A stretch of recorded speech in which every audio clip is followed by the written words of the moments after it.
안녕하세요. 저는 30대 후반 직장인입니다. 여러분들은 그런 말 아시나요? 또라이 질량 보존 법칙이요. 어떤 집단이든지 또라이는 존재한다는 것인데요.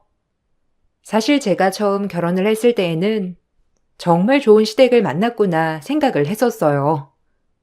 시부모님도 좋으셨고 남편도 항상 제 편이 되어줬었거든요. 그렇지만 제가 간과하고 있었던 건 바로 남편의 다른 형제 신우였어요. 남편에게는 나이차가 많이 나는 어린 신우가 있었는데 30대 초반에 결혼을 할 때 신우는 갓 20살이 되었죠. 결혼을 할 때 저희는 사실 넉넉한 상황은 아니었고 특히나 시댁 상황은 저희 집보다 좋지 않았어요. 다행히 친정집에서 좀 더 지원을 해주셨고 저희 둘 힘을 합쳐 결혼식을 올렸죠. 그래서 예단이나 예물도 하지 않았고 신혼집은 남편이 월세로 살고 있는 곳으로 그냥 들어가 살게 되었어요. 어느 날 한 번도 연락이 없었던 신우가 갑자기 저에게 연락이 왔더라고요. 언니, 결혼 잘 준비하고 있어요? 안 그래도 언니한테 얘기 좀 드려야 할 것 같아서요. 언니랑 오빠 두 분이서 결혼식 준비하신다면서요? 준비할 것도 꽤 많다고 하던데 신경 쓸 일 많아서 바쁘죠? 제가 뭐 도와드릴 건 없어요? 그래도 제가 이것저것 보는 안목은 좀 있어서 예물이나 이런 거 고민하면 저 같이 가드릴게요. 언니가 혹시 저한테 해줄 가방 고민하실까봐 제가 리스트 보내놨어요. 그 중에 괜찮은 걸로 해주시면 돼요. 아가씨, 괜찮아요. 저희 예물이랑 예단 이런 거 없이 결혼식만 올릴 거라서요. 결혼식 준비도 다 잘 끝났어요. 그리고 저희가 지금 여유롭게 결혼을 하는 건 아니라서요. 아가씨가 보내준 메시지 보긴 했는데 그 정도까지는 어려울 것 같아요. 그래도 평상시에 들고 다닐 수 있을 만한 가방으로 제가 선물해 줄게요. 대학교 가니까 아가씨도 이래저래 신경 쓸 게 많죠? 아니, 언니. 솔직히 이런 얘기 안 하고 싶은데 제 친구들은 오빠가 결혼하면 시댁에 명품 가방 하나씩 싹 다 돌린다고 하는데 언니는 별다른 말도 없고 혹시나 모르시는 것 같아서 말씀드리는 거예요. 원래 결혼이라는 게 가족들도 생각을 해야 하는 거잖아요. 이런 거 안 하면 예의 없는 거 아시죠? 그래도 언니네 사정 다 생각해가지고 말했던 건데. 엄마도 티는 안 내지만 서운해 하실걸요? 맞아요. 결혼은 양가 가족들이 다 합의해서 예물 예단 이런 거 결정하는 거긴 한데 저희는 이미 시부모님, 친정부모님 모두 다 동의하신 일이라서요. 아가씨 의견 들었으니 저도 남편이랑 상의해 볼게요. 저희가 지금 자금들 다 합쳐서 쓰고 있어가지고 남편이랑도 얘기를 해봐야 되겠네요. 신우가 보내준 가방 리스트는 거의 1000단위까지 임박한 금액의 고가의 가방이었어요. 리스트를 보고서는 어처구니가 없었지만 남편에게 말을 꺼냈고 남편은 길길이 날뛰며 바로 신우를 만나러 가야 되겠다고 하고 나갔죠. 당연히 시댁에서는 신우의 행동에 난리가 났고 결국 신우는 부모님과 오빠에게 크게 혼나게 되었어요. 처음에는 그냥 어려서 잘 모르니 그럴 수 있다고 생각을 했었는데 결혼을 하고 나서 보니까 어려서 그런 게 아니라는 걸 알게 되었죠. 시댁에 가끔 가서 밥을 먹을 때면 시부모님은 절 무척이나 아껴주셨는데 정말 손 하나 까딱 안 하고 쉴 수 있도록 해주셨어요. 그날도 밥을 먹고 나서 정리를 하려고 하니 어머님께서 절대 움직이지 않게 하셨어요. 수진아, 이거 치우는 건 나랑 얘네들이 하면 되니까 너는 그러지 말고 아버지랑 같이 TV 보면서 얘기 좀 하고 있어. 이거 몇 개 되지도 않고 금방 치우니까 너까지 움직일 필요 없어. 아들, 뭐하니? 얼른 일어나서 싱크대로 그릇들 다 옮기고 딸도 얼른 움직이자. 냉장고에 과일 있거든? 그거 언니한테 좀 가져다 주고. 어머님, 괜찮아요. 같이 밥 먹었는데 같이 치워야죠. 저도 같이 치울게요. 그래야 얼른 정리되잖아요. 다 같이 앉아서 과일 먹어요, 어머님. 어머님이 앉아서 쉬고 계세요. 오늘 식사도 어머님 혼자서 다 준비하셨잖아요. 아이고, 아니야. 일도 하느라 바빠서 힘든 애가 주말에 제대로 쉬지도 못하고 여기까지 와주는 것만으로도 얼마나 고마운데. 우리 아들이 원래는 주말에 쉰다면서 집에도 잘 안 왔었는데 네 덕분에 아들 얼굴도 볼 수 있고 얼마나 좋은지 몰라. 역시 집안에 사람이 잘 들어오니까 좋은 일만 있구나. 수진이는 무리하지 말고 앉아있어. 알았지? 딸, 뭐하니? 얼른 일어나서 그릇만 좀 싱크대에 넣어줘. 엄마 좀 너무한 거 아니야? 이런 걸 왜 내가 해? 내가 왜 치워야 되는데? 그리고 이런 건 며느리가 원래 하는 거야. 엄마 왜 그래? 엄마는 딸을 더 귀중하게 여겨야지. 며느리는 원래 시댁 일하려고 시집 오는 거라고. 엄마도 평생 며느리로 살아봤으니 알 거 아니야. 다 이런 거 하려고 결혼하는 거야. 아유, 됐어. 너는 언제 철들래? 내가 너 같은 여자 만날까봐 결혼 안 하려고 한 거야. 아냐? 너는 어떻게 집 없게 모르냐? 그리고 여기가 네 집인데 당연히 네가 집안일을 해야지. 너야말로 양심 없어. 어떻게 어른이 돼가지고 설거지 빨래 청소를 한 번은 안 하냐? 네가 여기서 네 치닥거리 당연하게 해야 하는데 안 하는 건 생각 안 하냐?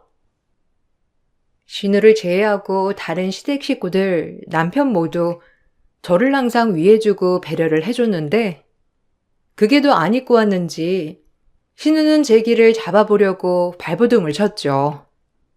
그럴 때마다 저보다 먼저 나서서 신우를 혼내고 저에게 미안하다고 사과를 해주는 시댁 식구들 때문에 저는 나서서 화를 내지는 않았어요. 신우의 개념 없는 행동은 여기서 그치지 않았는데 결혼할 때 친정엄마가 아끼고 아껴 돈을 모아 좋은 가방을 하나 사주셨던 적이 있었어요. 엄청 비싼 명품은 아니었지만 중요한 날에만 가끔씩 들고 다녔었거든요. 주말에 중요한 약속이 있어서 쓰려고 했는데 아무리 집을 뒤져봐도 안 보이더라고요. 남편한테 물어보니 한숨을 쉬더니만 신우일 것 같다고 말을 꺼내더라고요. 신우가 남편에게 노트북을 빌려가기로 했는데 남편이 잠깐 방에 들어가서 찾는 사이에 갑자기 동생이 갔다면서 그때 가지고 간 것 같다고 말을 했어요. 전 설마 그랬을 리가 생각을 했었는데 남편이 제 연락을 받고서는 바로 신우를 찾으러 갔더라고요. 조금 있다 남편이 신우를 데리고 왔는데 바로 도착을 하자마자 저에게 미안하다며 울며불며 사과를 했죠. 그렇지만 그건 연기에 불과했고 조금 있다 신우는 저에게 전화를 해왔습니다. 언니, 진짜 너무한 거 아니에요? 그냥 저한테 물어봐도 될걸. 왜 오빠한테 말해가지고. 그러게. 결혼하면서 가방 하나 저에게 제대로 해줬으면 이런 일이 없었을 거 아니에요. 애초에 저한테 좀 잘해줬으면 제가 그걸 썼겠어요? 어린 동생 오죽 가방이 없었으면 그랬을까. 불쌍하게 생각하셨어야지. 제가 아가씨가 가지고 갔는지 안 가지고 갔는지 어떻게 알고 아가씨한테 물어봐요. 당연히 오늘 집에 있었던 건 남편이니까 남편한테 물어본 거죠. 그리고 남의 물건을 마음대로 가져가는 건 말이나 돼요? 그건 잘못된 거 아니에요? 저한테 말 한마디라도 빌려달라고라도 부탁했으면 이렇게 생각은 안 하죠. 제 물건이라는 거 알면서도 가지고 간 거잖아요. 어머, 언니 저한테 지금 화내신 거예요? 아까 오빠 앞에서는 그만하라면서 착한 척 하더니만 저한테 이렇게 화내면서 말하려고 그러신 거예요? 언니 진짜 소름 돋네요. 가방도 비싼 것도 아니더구만.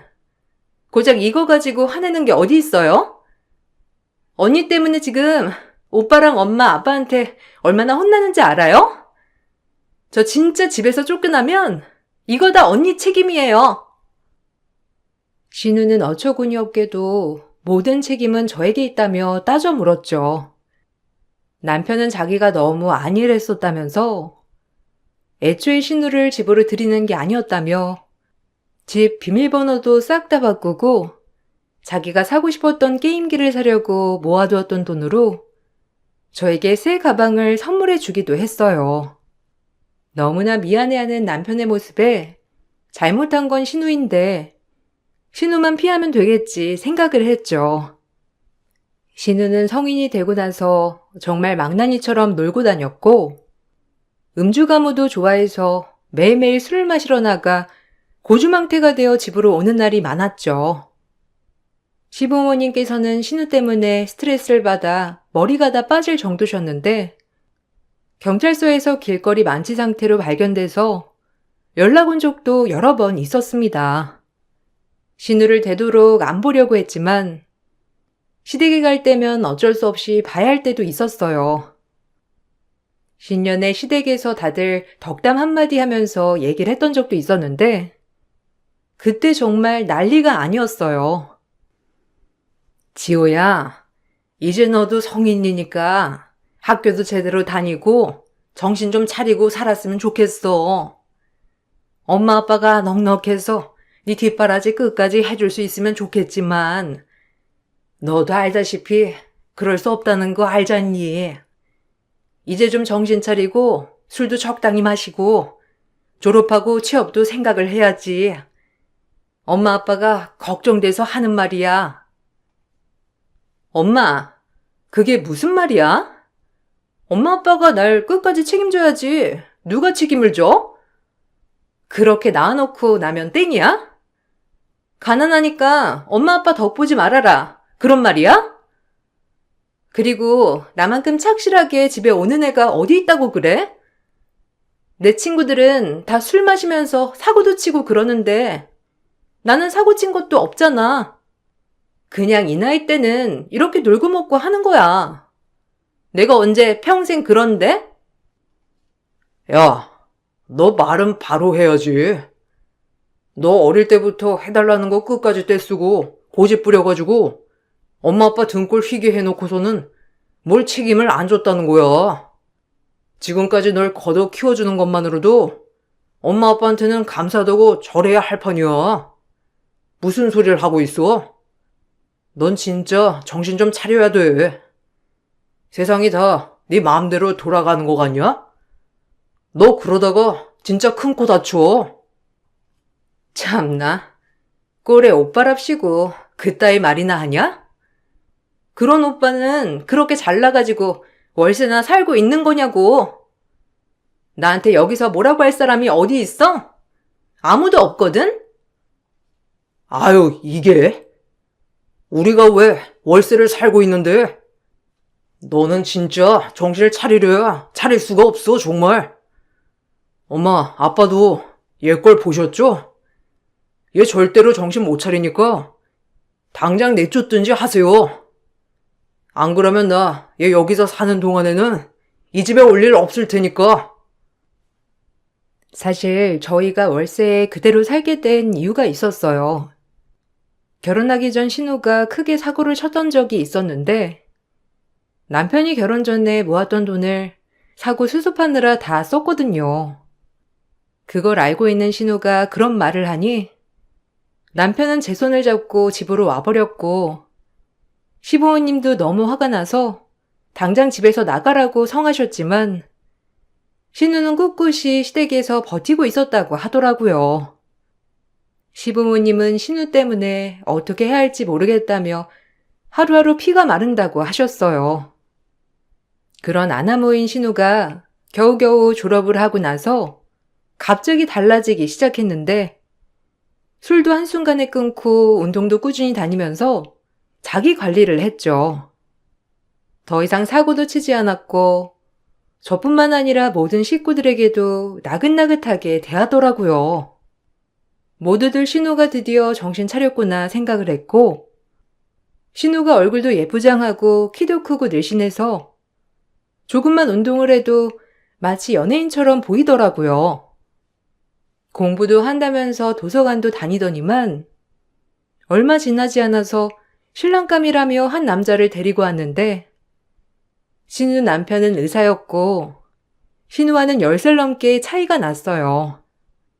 신우랑 독서 모임에서 만나게 되었다는데 결혼을 하고 싶다며 인사를 왔을 때 저희들은 정말 깜짝 놀랐어요. 신우 남편은 신우랑 꼭 결혼을 해야 되겠다며 어떻게든 결혼을 할 거라고 말을 꺼냈지만 처음에는 신우 남편 쪽에서 반대가 정말 심하셨어요. 그쪽에서는 연을 끊자고까지 말이 나왔던 상황이었는데 신우 남편이 어떻게 가족들을 설득했는지 결국 결혼을 하게 되었죠. 사실 처음에는 신우 남편이 적극적으로 결혼을 추진했다는 말을 듣고선 의아했는데 상견례를 하는 날 왜 그랬는지 알게 되었어요. 신우는 우리가 알던 사람이 아닌 전혀 다른 사람이었고 세상 이렇게 조신하고 참한 사람이 있을까 싶을 정도로 예의범절이 깍듯한 사람이 되어 있었어요. 솔직히 말씀드리면 아직 지호가 어리기도 하고 우리 애도 자리를 잡아야 하는 시기라 결혼에 대해서도 걱정이 정말 많았어요. 사진을 먼저 봤을 때는 화려하게 생겨서 우리 아들이랑은 어울리지 않는다 생각을 했었는데 아들이 정말 많이 설득해서 만나봤더니 요즘 애들과는 다르게 예의가 바르고 참한 아가씨였네요. 저희가 반대했다는 걸 들으셨을 텐데 이 자리를 빌려 정말 죄송스럽게 생각합니다. 이렇게 참하고 착한 친구를 제가 외모만 보고선 판단했던 것 같네요. 아이고, 아닙니다. 저희야말로 저희 딸을 이렇게 잘 봐주시니 감사할 따름이죠. 사실 저희 쪽에서도 우려가 컸습니다. 보시다시피 딸이 어리기도 하고 아직 할 줄 아는 게 하나도 없어서 말이에요. 저희가 잘 가르치고 알려줬어야 하는데 아직은 많이 부족한 상황입니다. 아닙니다. 저 역시 시집 올 때 밥 한 번 할 줄 몰랐는걸요. 이런 말씀드리긴 그렇지만 지호 양이 저희 아들에게 도시락을 싸준 걸 제가 먹어본 적이 있어요.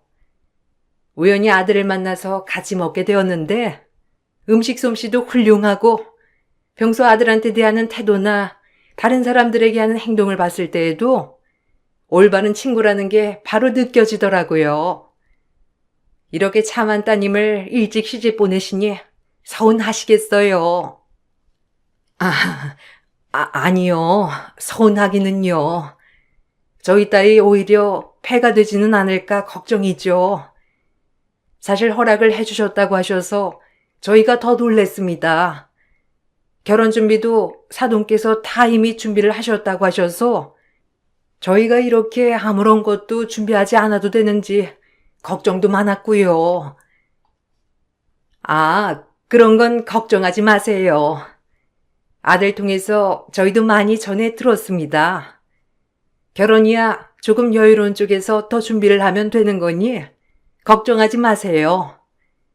저희는 다만 아들이 행복하게 잘 사는 것만 바랄 뿐입니다. 부담 갖지 않으셔도 됩니다. 어머님, 저희 부모님께서 제가 혹여나 폐를 끼칠까 걱정이 많으셨어요. 제가 부족한 부분이 있겠지만 앞으로 잘 배우고 익힐게요. 어머님께서도 부족한 게 있으시다면 언제든지 편하게 말씀해 주세요. 배우는 마음으로 제가 잘할게요.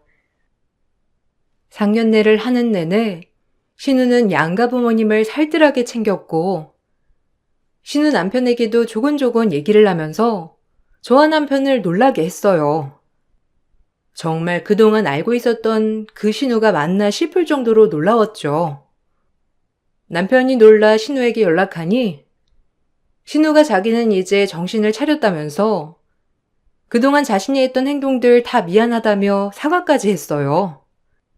상견례 뒤로도 신우는 시부모님께도 잘하고 저에게도 잘해줬고 그래서 전 정말로 정신이 차렸다고 생각을 했어요. 그렇게 신우의 결혼식 날 피로연을 할 때 친정엄마가 축하를 해주러 왔어요. 그런데 그 자리에서 신우 남편을 보고선 깜짝 놀라셨죠. 신우 남편 또한 저희 엄마를 보고선 엄청 놀라 있어요. 어머, 장 원장님 아들 지우? 지우 맞지? 아유, 웬일이야. 결혼한다고 했던 사람이 장 원장님 아들이었어? 세상에, 정말 세상 좁네. 어떻게 잘 지냈니? 장 원장님은 어디 계시니? 인사라도 드려야 되겠다. 우리 거의 10년 만이지? 그때 대학교 다니고 있었는데 벌써 어떻게 졸업해서 결혼까지 해? 정말 신기하다. 우리 딸 신우랑 결혼한다고 했던 의사 선생님이 지우 너였구나. 아주머니? 와, 어떻게 이런 인연이 잘 지내셨어요? 그동안 연락 한번 못 드리고 정말 죄송해요. 저도 대학 졸업하고 정신이 없었네요. 이렇게 만나게 되다니 아주머니랑 저랑 진짜 인연인가 봐요. 그때 그만두시고서는 이사 가셨다고 하셔서 아쉬웠거든요. 부모님께서도 정말 반가워하시겠어요. 안 그래도 저번에 상견례 때 뵙고 나서 어디서 뵌 것 같다 생각했었는데 아주머니 따님이셨구나. 엄마, 뭐야? 장 원장님? 엄마 예전에 도우미로 일했다는 그 의사집 거기 말하는 거야? 와, 진짜 세상 좁다. 어떻게 이렇게 만날 수 있지? 엄마한테도 많이 들었어요. 장 원장님 댁에서 일하면서 엄마가 선물도 많이 받아오고 그랬는데. 맞아, 맞아. 어머, 5살 꼬마일 때부터 내가 장 원장님 댁에서 일을 했었는데 그러고 보니 수진이는 한 번도 본 적이 없었겠구나. 하긴 학교도 서로 달랐으니까. 어쨌든 이렇게 보니까 너무 반갑다. 사모님이랑 원장님 어디 계셔? 가서 내가 인사 좀 드려야 되겠네. 알고 봤더니 친정엄마가 예전에 가정집 파출부로 일을 하러 갔던 곳이 있었는데 그곳이 바로 신우 남편네였던 거였어요. 엄마는 바로 인사를 하러 갔고 사돈댁에선 정말 반가워하셨죠. 제가 엄마의 딸이라는 걸 아시고서는 사돈댁에서는 저를 엄청 챙겨주셨고 따로 선물도 보내주셨어요. 결혼식에서 하하호호 반갑게 인사를 하는 걸 보게 된 신우는 식이 끝나자마자 저에게 바로 전화를 해왔고 어떻게 친한 건지 꼬치꼬치 다 캐물었죠. 그날의 에피소드는 그렇게 끝이 난 줄만 알았어요. 우연히 신우부부의 신혼집은 저희 신혼집 같은 건물 30층 펜트하우스가 되었어요. 같은 건물에 살고 있었지만 사실상 서로 마주칠 일은 거의 없었는데 그런데 우연히 길에서 신우 남편을 마주치게 되었어요. 댁에 가시는 길이세요? 아주머니는 잘 지내고 계시나요? 결혼식 끝나고 인사 한번 드리려고 했는데 금방 가셨는지 안 보이시더라고요. 제가 와이프 통해 식사 자리 한번 만들어 달라고 말하곤 있는데 와이프는 부담스러워 할 수 있다고 해서 말씀을 못 드렸어요. 혹시 괜찮으시면 아주머니랑 같이 식사하세요. 제가 진짜 아주머니께 감사드리고 싶은 게 정말 많거든요. 그 한우는 잘 받으셨어요? 저희 엄마가 엄청 신경 써서 보내긴 했는데 괜찮으셨는지 모르겠어요. 와이프한테 아주머니 연락처 좀 알아봐 달라고 했는데 와이프가 깜빡했던 것 같더라고요. 네? 한우요? 언제 보내셨어요? 저희 엄마한테 보내신 거예요? 아, 저희 집 이사 가가지고 혹시 전 주소로 보내신 거 아니신가 모르겠네요. 저희 엄마가 그때 일 그만두시고 바로 이사를 갔거든요. 아시는 주소가 그쪽일 것 같은데 제가 엄마한테 연락해서 한번 확인해 볼까요? 네? 아닌데. 저희 와이프 통해서 형님 댁에 전달해달라고 해서 저번 주에 보냈거든요. 아직 못 받으셨어요? 이상하다. 와이프가 바로 보냈다고 했는데. 뭔가 착오가 있었나 봐요. 제가 집에 가서 확인해 볼게요. 안 그래도 형님이 바쁘시다면서 식사 자리도 마련 못하고 아쉬웠었는데 조만간 같이 한번 봬요. 신우 남편은 저희 집으로 한우 세트를 보냈다고 했지만 집으로 왔던 한우 세트는 아무것도 없었죠. 나중에 사실을 확인해 봤더니 신우가 중간에 가로챈 거였어요. 신우는 시치미를 떼고 신우 남편에게 제가 거절을 했다고 했지만 애초에 신우 남편은 저를 만나서 처음부터 이 사실을 몰랐다는 걸 알았죠. 그렇게 신우의 거짓말은 드러나게 되었고 나중에 신우와 신우 남편이 와서 사과를 하고 한우 세트를 같이 들고 왔지만 전 이때부터 너무 찜찜하더라고요. 그 후로도 신우 남편 쪽에서 엄마에게 보내드리는 선물들이 종종 있었어요. 엄마에게 여쭤보니 아주 어릴 적부터 그 집에 가서 가사일을 했었고 신우 남편을 거의 전담해 돌봤다고 하더라고요.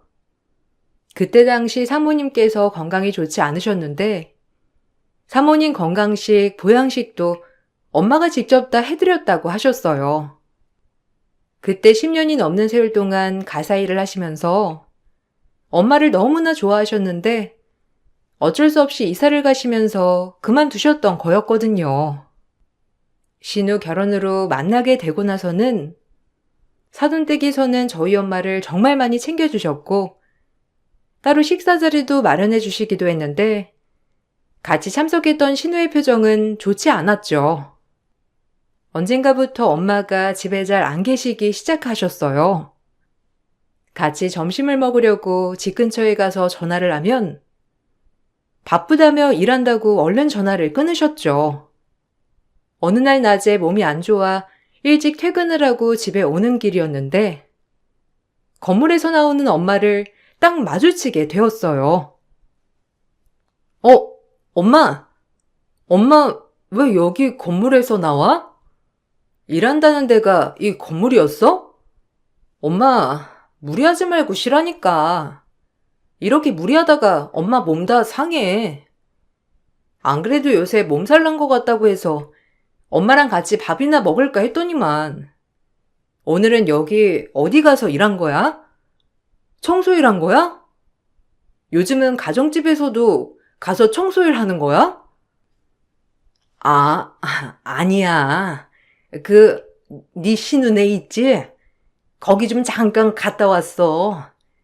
저번에 지우랑 만났을 때 내가 해준 반찬들 먹고 싶다고 얘기했던 거 기억나지? 그때 생각이 나가지고 몇 가지 해서 갖다 주고 왔어. 아니 근데 갔는데 집이 좀 엉망이더라고. 물어보니까 요새 정신없고 몸도 아파서 청소 못했다고 조금만 도와달라고 하길래 좀 도와줬지 뭐. 우리가 받은 것도 있고 겸사겸사 도와준 거지 뭐. 엄마, 뭐 식사 한번 한 거 가지고 받은 게 있다고 그래. 그리고 엄마가 그 집 식모도 아니고 이제는 그냥 남남인데 무슨 거기 가서 청소까지 해줘.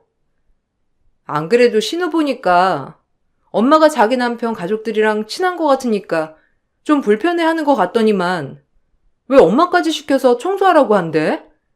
웃긴다 정말. 엄마도 이제 거기 가지 마. 신우가 오라고 한 건 아니지? 아니, 저번에 지우가 그렇게 말하길래 신우도 전화 와서 한번 물어봤던 거야. 내가 그 집에서 얼마나 오래 일했는지 너도 알잖아. 지우는 진짜 내가 키운 거나 마찬가지였는데 말이야. 그때 나 그만둘 때도 얼마나 아쉬워하고 울었다고. 평생 다시는 못 볼 줄 알았는데 이렇게 만나니 얼마나 반갑고 신기해. 내가 하고 싶어서 그런 거니까 너도 너무 그러지 마. 엄마는 자신이 하고 싶어서 그러는 거라고 말하셨지만 찜찜한 마음이 들었고 그래서 엄마에게는 앞으로는 절대 그러지 말라고 말을 꺼냈죠. 그래도 어릴 적부터 오래 봐왔던 신우 남편이 먹고 싶다는 반찬을 해주고 싶다고 하셔서 계속 말릴 수는 없었어요. 엄마는 그 뒤로도 자주 우리 건물에 오셨고 그럴 때마다 겸사겸사 저희 집에도 들리시곤 했어요. 사건이 발생하던 그날은 제가 연차를 썼던 날이었고 집에 있었는데 엄마가 같이 밥을 먹으려고 찾아오셨죠. 같이 밥을 먹으면서 엄마랑 이런저런 말을 하다 보니까 신우는 교활한 짓을 하고 있었던 거였어요. 그래도 내가 그 집 식모일 그만둔 지가 10년이 넘었는데 아직도 이렇게 챙겨주니까 얼마나 고맙니? 내가 그거 고마워서 그 집 챙겨주려고 하는 거지. 너도 너무 심각하게 생각하지 마. 그냥 나는 사모님, 원장님 보고서 하는 일이니까. 뭘 그렇게 챙겨줬다고 그래. 사모님, 원장님께는 감사한 건 맞지만 그러면 엄마는 사모님이랑 잘 지내야지. 왜 신우 집에 가서 그러고 있냐고. 신우가 우리한테 잘해주는 것도 아니고. 뭘 안 챙겨주긴 안 챙겨줘. 듣다 보니까 거의 네 신우가 그 집 살림이며 월급 관리며 다더구먼. 매주마다 너희 집에 한우고기 사다 보내고 상품권도 보내고 이것저것 다 챙겨준다고 하는데 내가 아무리 그 집에서 오래 일했다고 그렇게까지 해주는 집이 어디 있니? 난 너무 고맙더라. 나는 너희한테 챙겨주는 것만으로도 100번이고 1000번이고 가서 음식 해줄 수 있지. 그게 무슨 말이야? 엄마, 나 신우가 우리 집에 뭐 챙겨준 거 하나도 없어.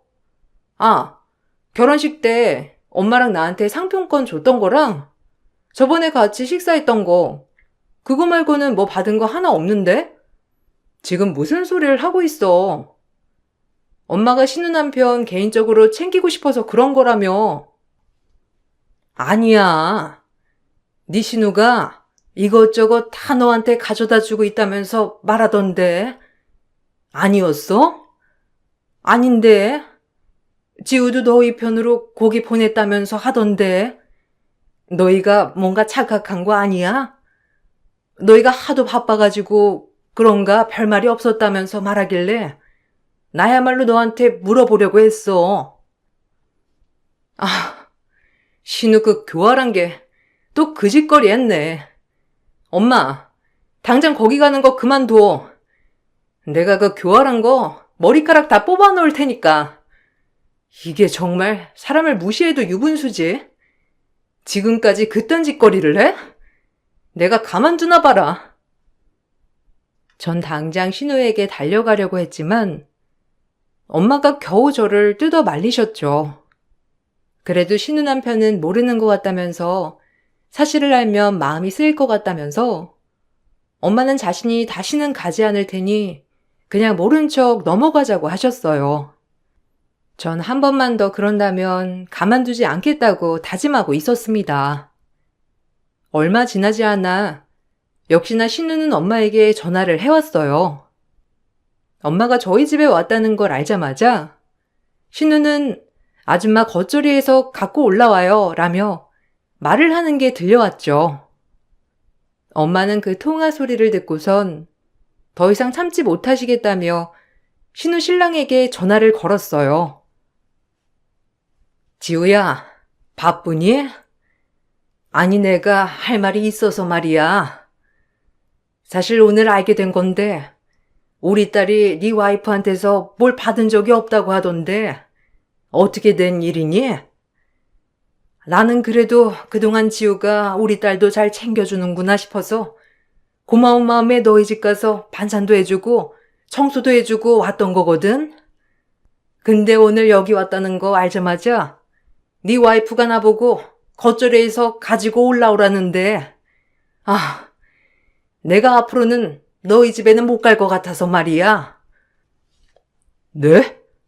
아주머니, 와이프가 그런 말을 했다고요? 아, 정말 죄송합니다. 제 불찰이에요. 아주머니께는 정말 면목 없네요. 안 그래도 저번에 고기 보내고 나서 형님 마주쳤는데 별말 안 하시길래 설마 또 그랬을까 했었는데 제가 너무 제 와이프를 믿었던 것 같네요. 정말 죄송합니다. 제가 중간에서 말렸어야 하는 건데. 아니다. 네가 철없는 와이프 데리고 사는 게 더 고생이지. 근데 이거 바로 잡아야 할 것 같구나. 내가 아무리 너희 집 가정부로 일을 오래 했다곤 하지만 이제는 아니란 거 너도 잘 알지 않니? 내가 널 보고 사모님이며 원장님 보고서는 참아보려고 했는데 이건 아닌 것 같구나. 정말 죄송합니다. 제가 입이 10개라도 할 말이 없어요. 아주머니께 더 죄송하네요. 와이프가 아주머니 낮에 와서 반찬만 주시고 가셨다고 하시길래 정말 그러신 줄 알았어요. 정말 죄송합니다. 신우 남편은 그동안의 상황을 모두 알게 되었어요. 처음 엄마는 말 그대로 선의로 반찬을 해줬었는데 그걸 빌매로 신우는 엄마의 전화번호를 알게 되었고 그 후로 청소며 빨래며 반찬이며 저희 집에 무언가를 해준다는 대가로 시켰던 것이었어요. 신우는 그 길로 신혼집에서 쫓겨나게 되었습니다. 신우 남편은 신우와 이혼을 하겠다고 선언을 했죠. 그런데 그 난리가 났는데도 신우는 반성도 안 하고 오히려 저에게 따지면서 전화를 했어요. 언니, 제가 도대체 뭘 그렇게 잘못해서 저한테 그러신 거예요? 솔직히 그동안 시댁 가사 도우미 했던 사람인데 그 아들 집에서 좀 일할 수도 있는 거 아니에요? 그게 뭐가 그렇게 잘못됐는데요? 사돈이고 자시고 그전에 우리 시댁 가사 도우미였는데 그러니까 제가 시킨 거잖아요. 뭐? 어려서 개념이 없나 보다 하고 지금껏 봐줬더니만 뭐가 어쩌고 저째? 엄마가 원장님 집에서 가사 도우미 했던 거지. 니네 집 가사 도우미냐? 이게 개념을 밥 말아 처먹었나? 너 어디야? 그렇게 떳떳하면 내 눈앞에 나타나서 얘기해봐. 지금껏 우리 엄마 개고생 시킨 것도 모자라서 그따위 생각을 해? 아니, 생각을 해봐요. 아줌마도 우리 남편 보고서 오는 거잖아요. 애초에 그게 불편했으면 처음부터 싫다, 안 오겠다 하면 되지. 이거 다 언니랑 아줌마랑 머리 써서 저 쫓겨내려고 그런 거 아니에요? 그러지 않고서야 남편이 왜 갑자기 저러겠어요? 이거 다 언니 탓이에요. 책임지세요. 남편은 신우가 저에게 따지는 말을 듣고서는 바로 시댁으로 달려가 모든 사실을 얘기했죠. 시부모님께서는 경악하셨고 신우는 시댁에서마저 쫓겨나게 되었습니다. 알고 봤더니 신우는 부잣집에 시집 가더니만 자기가 부자인 줄 알았던 모양이더라고요. 저희 엄마뿐만 아니라 온갖 곳에서 갑질이 장난 아니었던 거죠. 신우 신랑 병원에도 찾아가서 간호사 보고 꼬리치지 말라고 화를 내는 바람에 그만두겠다던 간호사들이 10명이 넘은 상황이었어요. 신우 남편은 그동안 참고 있었는데 이번 사건으로 신우의 민낯을 알게 되었고 그렇게 이혼 소송을 하게 된 거랍니다. 신우는 정신 못 차리고 이혼은 못하겠다고 선언했지만 이미 문자며 전화며 갑질한 게 다 남아있었기 때문에 이혼하게 되었죠. 여기에 더 어처구니 없는 건 재산 분할을 반반 해달라고 주장했다는 거였어요. 당연히 그동안 기여한 바가 없으니 신우는 한 푼도 받지 않고 쫓겨나게 되었습니다.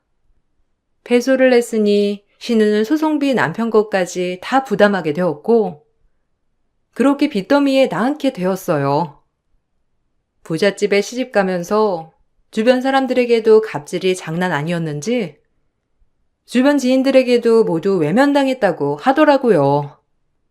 신우 남편의 부모님들도 저희 엄마를 찾아와 사과를 하셨고 그렇게 상황은 풀리게 되었습니다. 남편과 시부모님께서도 저희 엄마와 저에게 사과를 하셨죠. 신우는 계속해서 도와달라며 시부모님과 남편, 저에게 연락을 해왔지만 모두 차단한 상태예요. 남편이 알아보니 시골에서 겨우겨우 일하며 살고 있다고 하는데 남편은 정신 차려도 평생 얼굴도 안 보겠다고 하더라고요. 저 역시 아직 용서할 마음은 없네요. 제 긴 사연을 들어주셔서 감사합니다. 여러분들께는 항상 좋은 사람들만 있으시길 바랄게요. 안녕하세요. 저는 여주에 살고 있는 30대 후반 여자입니다. 그동안 저는 실패한 삶을 살아왔다고 생각했었어요. 그때의 사건이 저에겐 너무 아픈 기억이었고 2번 다시 떠올리고 싶지 않을 만큼 큰 충격을 받았었지만 이렇게 사연을 신청하게 된 이유는 9년 전에 저와 절연했던 아빠와의 관계 때문에 글을 작성하게 되었습니다. 저는 항상 어렸을 적부터 불안한 가정 환경에서 살아왔어요. 찢어질 정도로 가난한 삶이었고 엄마는 한 푼이라도 더 벌기 위해 식당 일을 해왔었죠.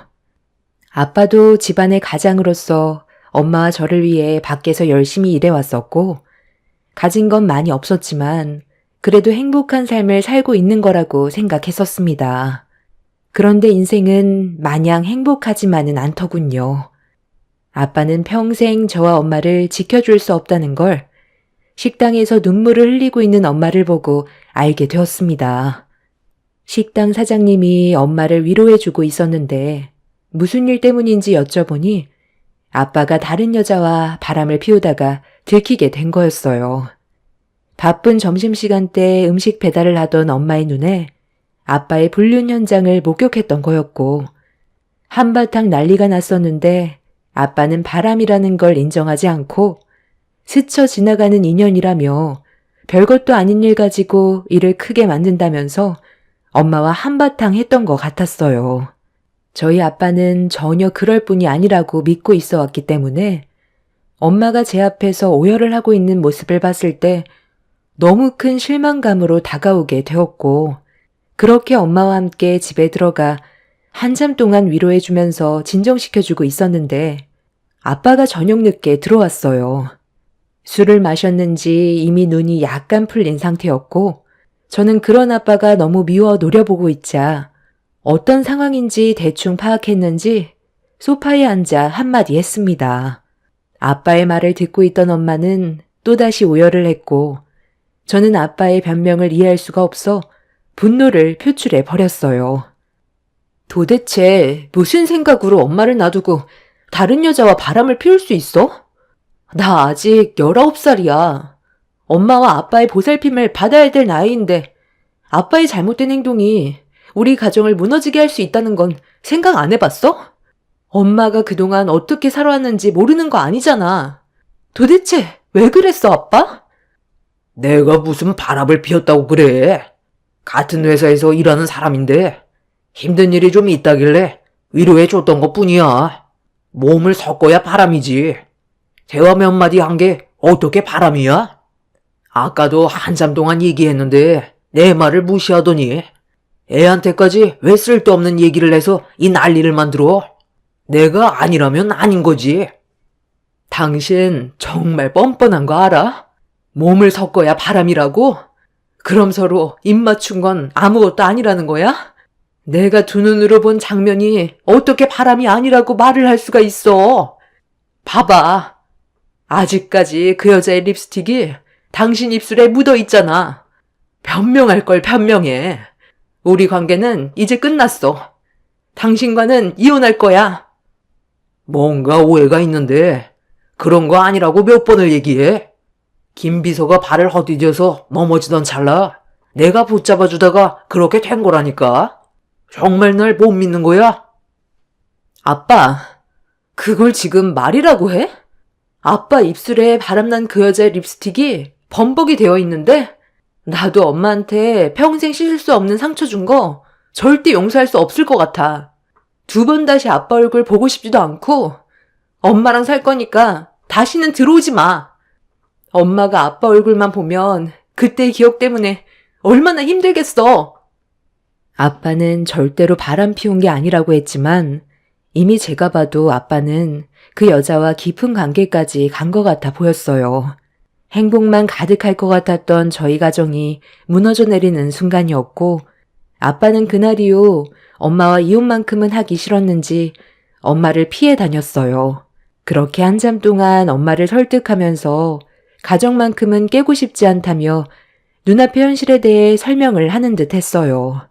저희 가족은 빚도 있었고 그때 당시 저는 학생이었기 때문에 식당 일만 해서 먹고 살기에는 많은 어려움이 있을 거라고 엄마 혼자 감당하기에는 벅찬 상황들을 얘기하면서 엄마의 감정을 혼란스럽게 만들었어요.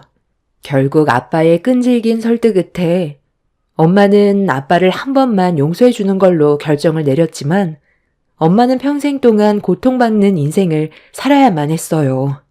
엄마는 아빠의 모든 행동을 의심하는 정신병까지 걸리게 되었습니다.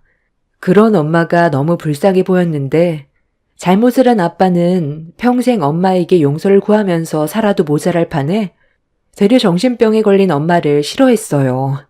별것도 아닌 일 가지고 사람 미쳐버리게 만든다면서 위로를 해주기는커녕 오히려 상황을 더 악화시키고 있었어요. 원래 불안했던 삶이 아빠의 잘못된 행동 하나 때문에 더 힘든 인생을 살아갔어야 했고 아빠도 매일 의심하는 엄마 때문에 정신적으로 많이 힘들었는지 더 이상 노력하지를 않았어요. 저도 2분의 모습을 지켜봐 오면서 정신적인 고통이 상당했었을 만큼 지켜보는 게 너무 고통스러웠었죠. 그렇게 하루하루를 버틴다 생각하고 힘든 날들을 보내오다 보니 어느새 엄마도 현실을 받아들이고 물 흘러가는 대로 그냥 살아가기 시작했어요. 저희 가정은 예전처럼 행복한 웃음으로 살아갈 수 있진 않았지만 각자 위치에서 그냥 최선을 다했습니다. 가정을 깨지 않기 위해 서로가 해야 될 일만 해온 것 같아요.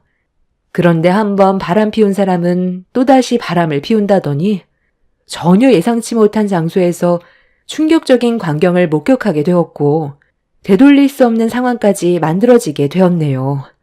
항상 얼굴에 그늘이 가득했던 엄마의 기분을 풀어주고 싶어서 단둘이 모녀지간 데이트를 했었어요.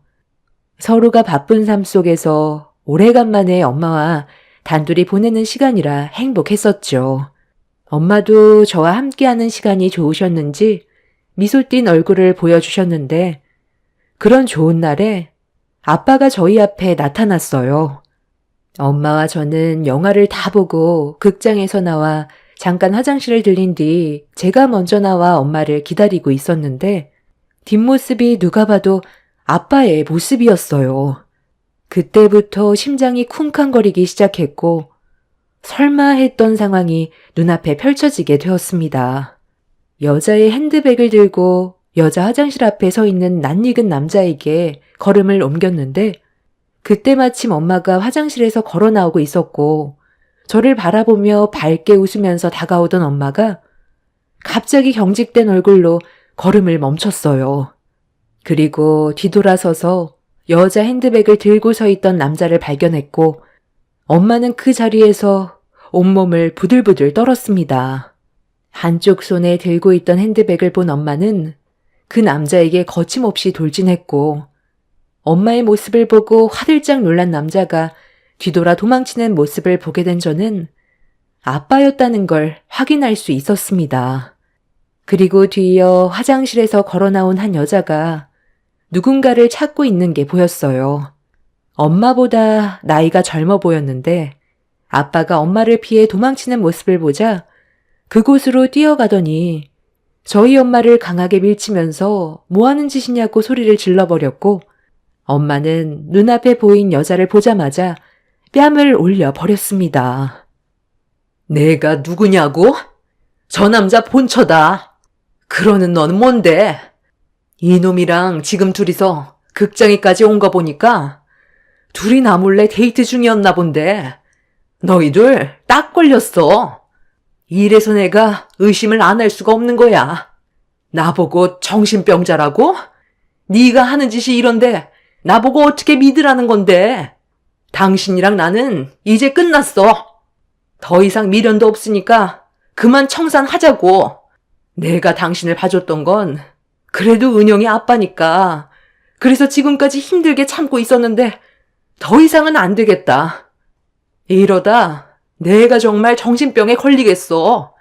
그동안 정말 힘들게 참아왔는데 나한테 어떻게 이럴 수 있는 거야? 다 때려치워. 당신이랑 살다가 내가 죽겠어. 쪽팔리게. 저 여자 왜 저래? 누가 바람인데? 남녀가 영화 보러 오면 무조건 바람인 거야? 강우 씨, 저랑 여자랑 지금까지 살아왔던 거야? 그동안 스트레스 받아서 어떻게 살아왔대? 잘 됐네. 이참에 이혼해버려. 그리고 그냥 나랑 살자. 사는 게 많이 힘들다며. 나랑 살면 내가 평생 행복하게 해줄 수 있어. 나 돈 많잖아.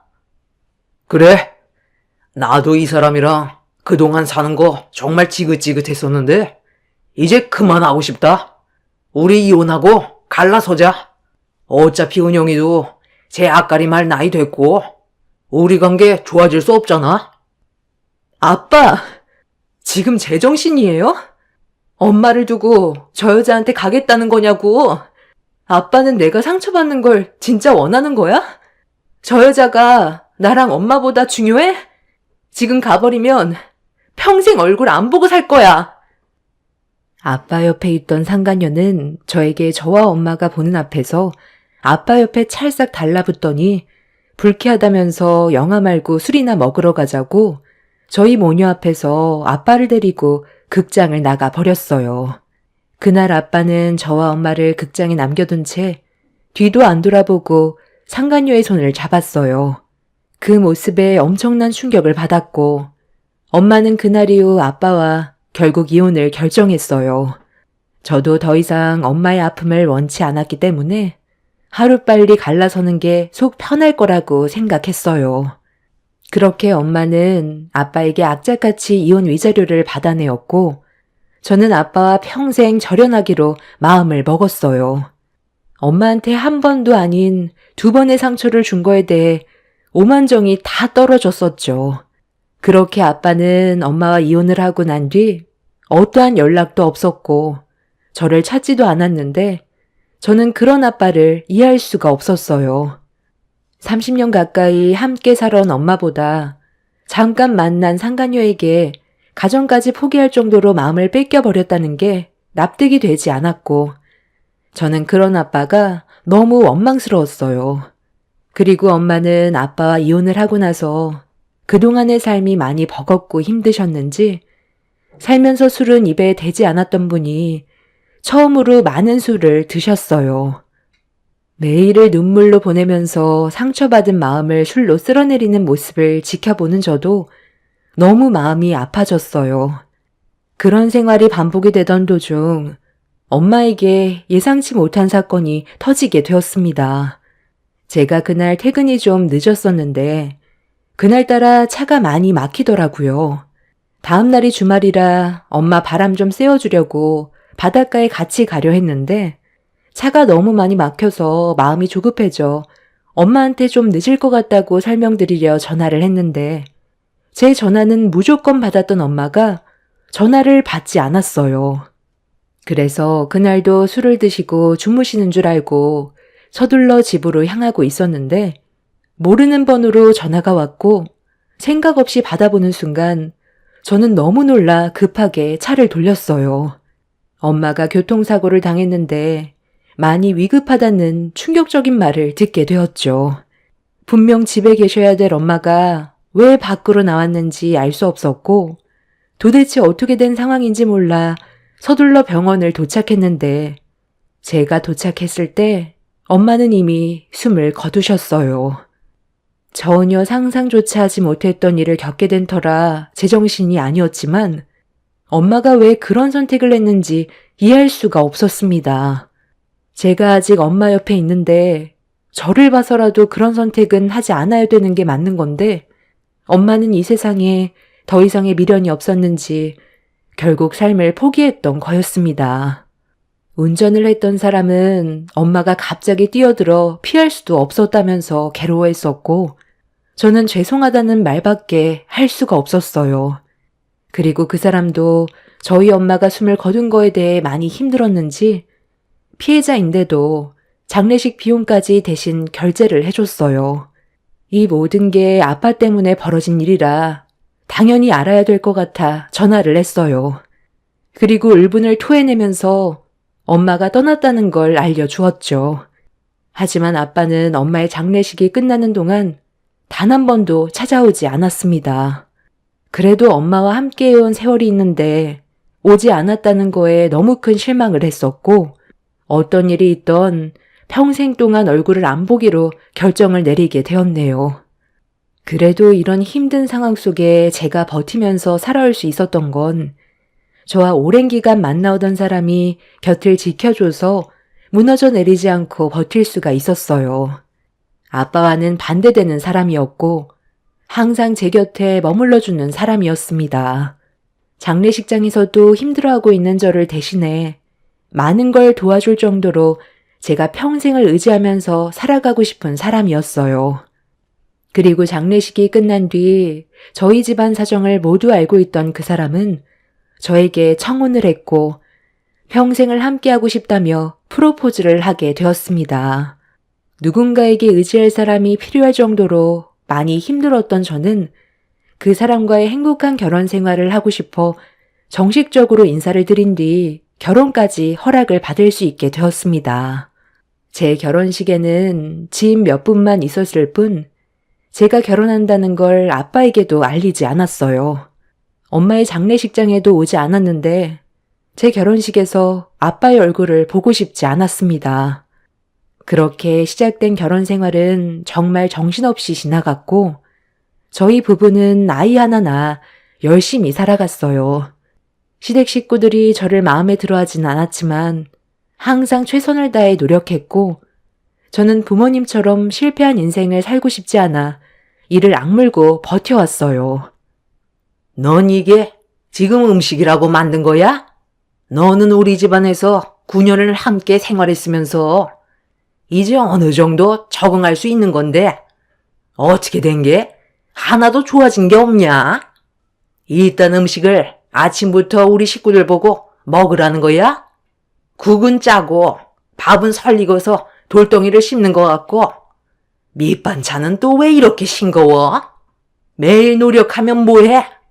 달라지는 게 하나도 없는데 그때는 네가 불쌍해서 받아줬지만 이제 9년이나 지났으면 이제 완전한 우리 식구인데 아직까지 내가 너를 불쌍하게 봐줘야 되는 거니?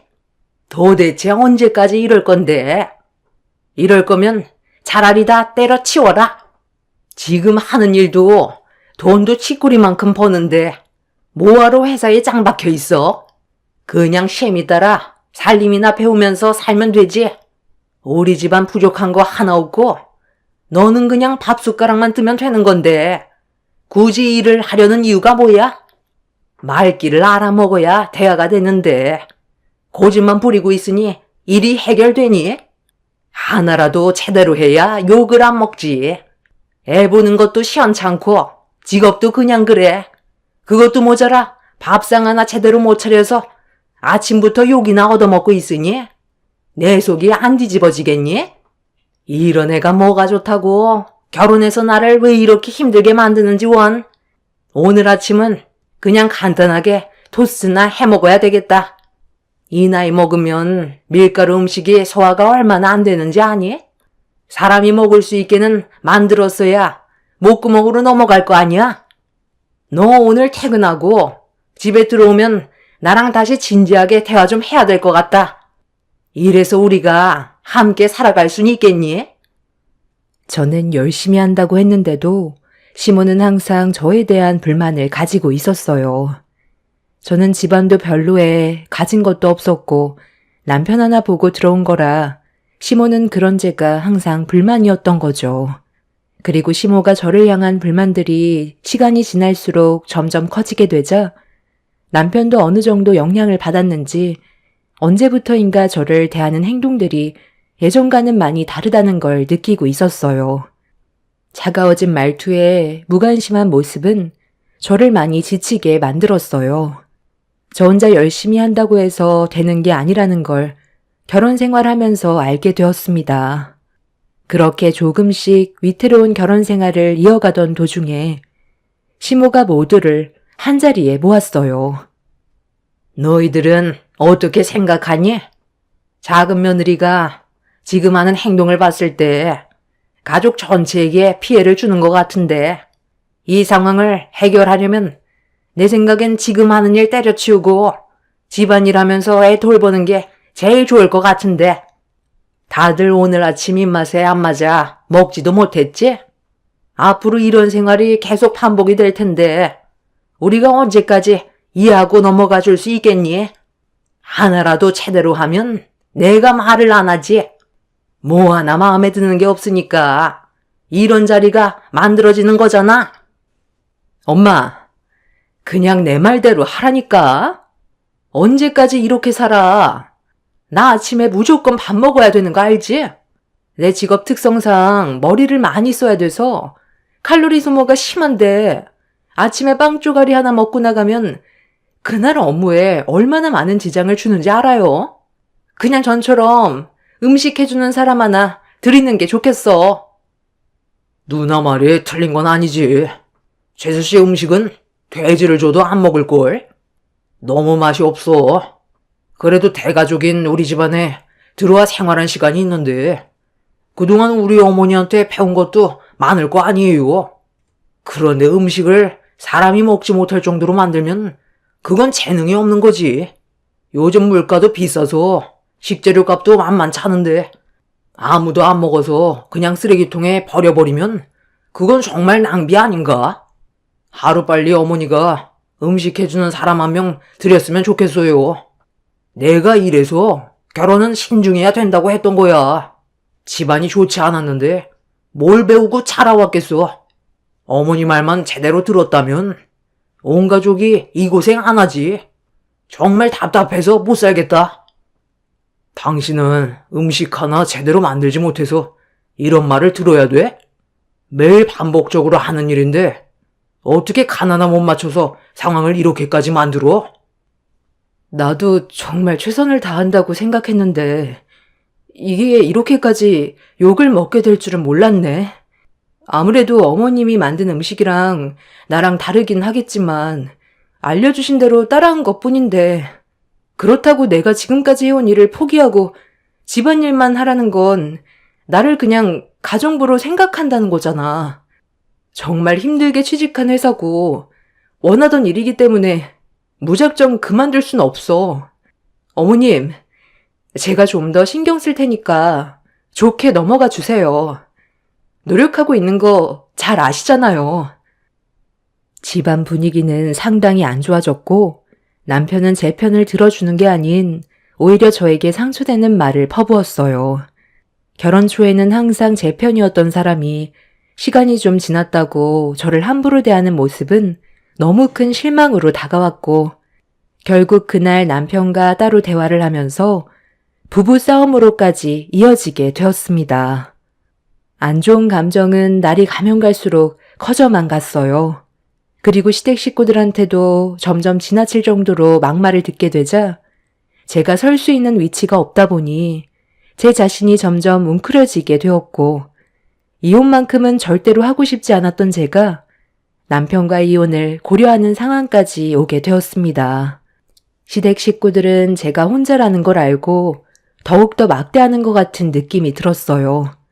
그래서 한마디를 해도 비수를 꽂는 말을 거침없이 뱉어댔었고 남편도 뒤에서 그런 모습들을 지켜봐서 그런지 처음과는 다르게 저를 함부로 대해도 된다고 생각한 것 같았습니다. 결혼하고 나서 시댁에 들어와 살 때는 저를 딸처럼 대해주겠다는 시모는 어디 가고 저를 개만도 못한 취급을 하면서 더 이상 필요 없다는 식으로 떨쳐내고 싶어하는 모습을 거의 매일 눈만 마주치면 그런 마음을 표출했어요. 제 가정 환경이 좋지 않았기 때문에 자존감이 많이 낮은 상태였던 저는 고개를 들 수 없었고 밤마다 숨죽여 눈물로 힘든 하루를 보내고 있었습니다.